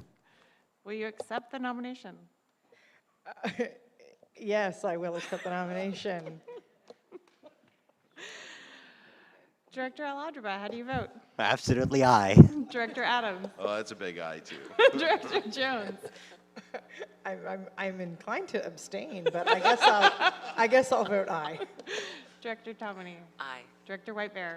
Aye. And I vote aye. So we have a new leadership team effective July 1st, 2023. Madam Chair, Yes. just want to take a point of personal privilege to thank you for your leadership. You have proved to be a collaborative leader who shares the ability of people to do decision making in a distributed manner. I've seen that tremendously throughout your service. It's been an honor to serve alongside you and under your leadership. And the way that you showed how leadership has been really a great learning experience for me. So I want to thank you for doing the hard work, making difficult decisions, and also empowering your colleagues, especially the co-vice chairs, to take leadership roles. It's been tremendously appreciated, and the district is better for it, the board is better for it. Thank you very much for your service. Thank you. It has been an honor to serve as your board chair.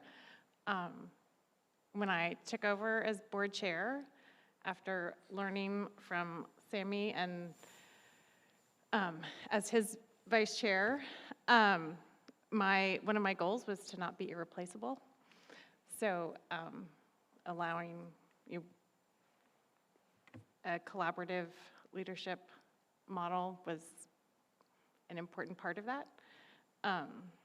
But it has been really a joy and a privilege to work more closely with the district leadership team and to sort of know more about how the sausage is made in the district and the process, the good and the bad. I feel like I've learned a lot, just so much about how a school district runs and how our school district runs and how we adhere to the values that we have stated we have. So it's really been an amazing learning experience. I've worked with amazing people, and there are things I will really miss about being board leadership, and there are things like answering emails that I will not miss about being board chair. So thank you for giving me this opportunity. It has been, my time as vice chair and as chair has been really a great experience. So I look forward to going back to being just a director. So one comment about this, the co-vice chair model is I've had the opportunity to share that with a couple of districts, most recently with the North Clackamas team, and they are really excited about that, and it sounds like they will be going to co-vice chairs next year. So I've shared that wisdom. The other thing that I want to share, because we have new board leaders, is that second Wednesday of every month is the Board Chair Cafe, an informal meeting space, virtual meeting space for board leaders from all over Oregon to get together and talk about salient issues. And superintendents can come too. So it's very cool. It's a lot of fun. It's a lot of fun. Before we transition, I just want to say that so Vince was chair when I joined the board, and then Sammy, and then Sarah. And we've had phenomenal board leadership for the 6 years that I have had the privilege of serving on the board. And each of them has brought very different skills, different strengths to facilitating and leading our group. And each of them has faced unique challenges during their tenure, all of which I'm grateful not to have had to be board chair during.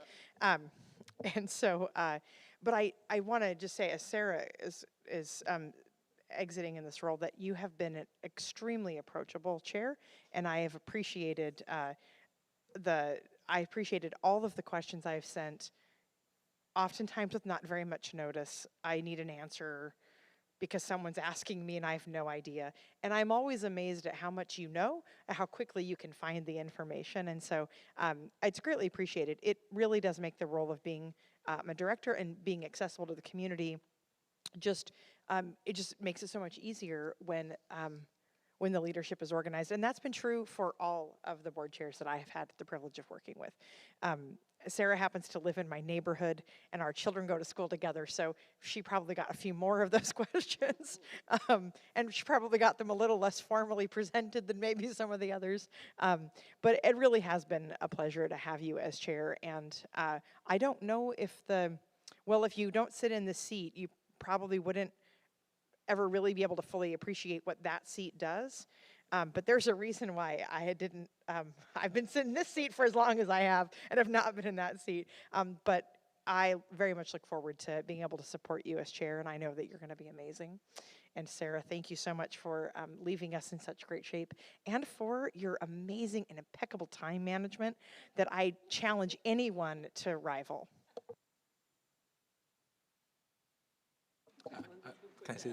Can I add just one thing? Yeah. That I think that you and I knew each other before you moved into this role, but now I consider you a friend because of the amount of time we spent together, and so I'm gonna miss that time with you. Yeah, you picked me up and put me back together a couple times, and I appreciate it. Yeah, I consider you a friend also. It's been a joy. So let's move on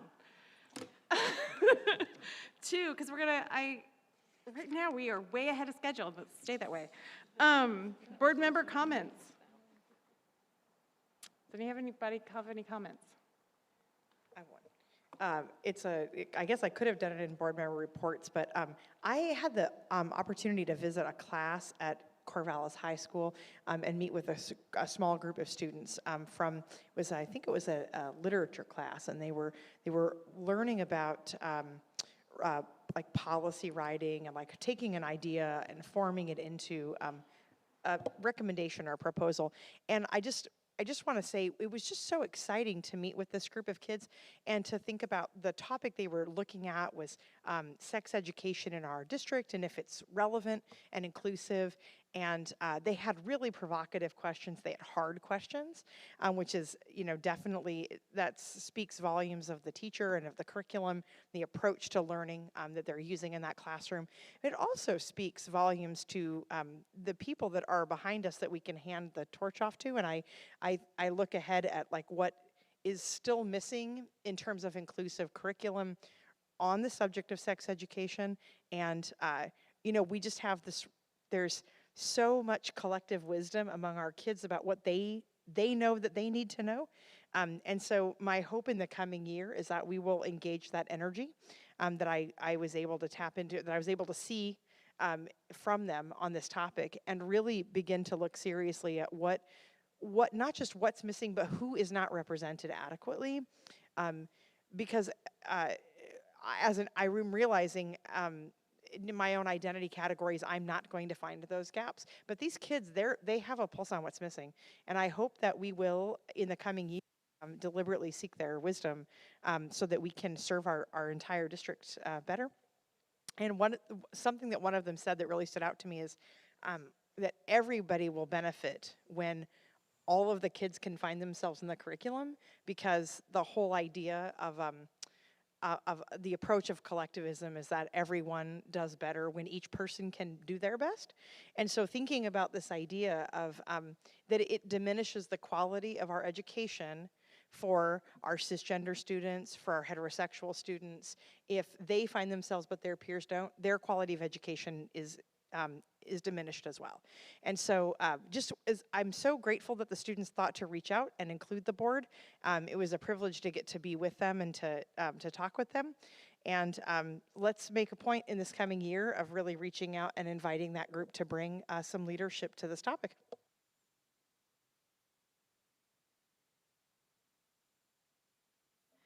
I just wanted to take a moment. I haven't really said anything publicly, right, about my health situation this last year, but for community members that don't know, I was being treated for breast cancer much of the year, so it's been like pretty much all of this academic year, and I wanted to thank my fellow board members in the leadership for understanding my absences at some of our meetings where some folk may have wanted me to be there.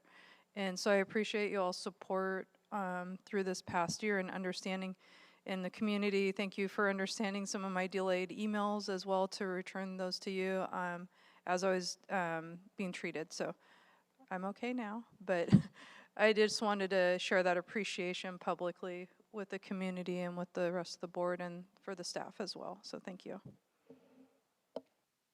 And we definitely need to end the tradition of having board chairs with cancer. I'm done with that.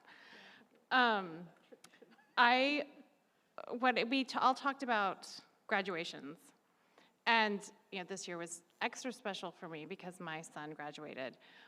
But several people commented, "Oh, it was so great that you could hand him his diploma." But I just kept thinking, but handing out diplomas every year is fabulous. And I don't know if anyone other than the people at this table who get to do this job appreciate just the joy it is to hand our students their diplomas. You see these kids come across the stage, and some of them are so happy, and some of them are so scared, and some of them just want to get out of there and don't want to shake all these hands. And just watching them walk across the stage and looking every one of them in the face. These kids who've really accomplished, sort of the first big marker in their lives is just a joy. And it was great to hand Atticus his diploma, but it was great to hand out every diploma I handed out last weekend, and in the years before that, and I'm sure in the years coming. So I just want the community to know just how special that event really is for all of us. Okay, anything else? Are we good? So the next item on the agenda, we have people who've been sitting here waiting for a long time, is swearing in the elected board members. And so Director Whitebear is going to take over because I have to go get sworn in. Oh, you emailed it to me. I have to, yeah. Do you have a paper one or? Okay. Hold on.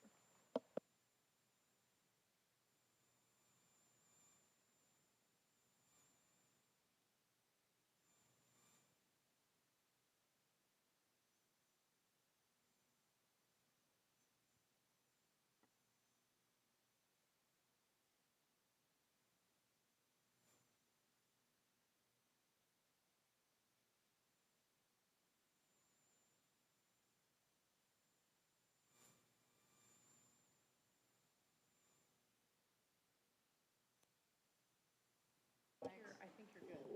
Am I good? Yeah. Here. You all stand. I'll stand around this mic. Stand around this mic. Yeah. Here we go. This was just your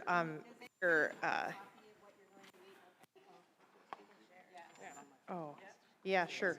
Okay. Whoa, that's like on. It's, yeah. Okay. We're all right. Thanks. Okay. Should we- So just Can we for, all- can just so everybody be it's heard? Can you be clear, when I say repeat after me, you all say your names at the same time and repeat at the same time. It's not individual, just, I didn't know that, but. Okay. Just so you all know. Okay. So pursuant to ORS 332.0052, directors must take an oath in office before assuming their duties. I am doing this. Sarah, Chris, Therese, and Judah, you're standing already, but please stand. Raise your right hand and repeat after me. So I state your name.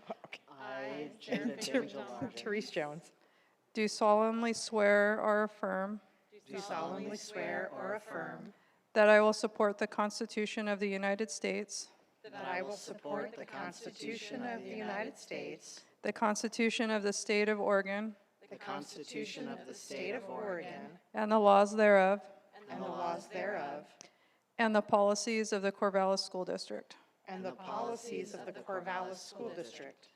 During my term, During my term, I will faithfully and impartially I will faithfully and impartially discharge the responsibilities discharge the responsibilities of the office of school board member to the best of my ability. of the office of school board member to the best of my abilities. Congratulations.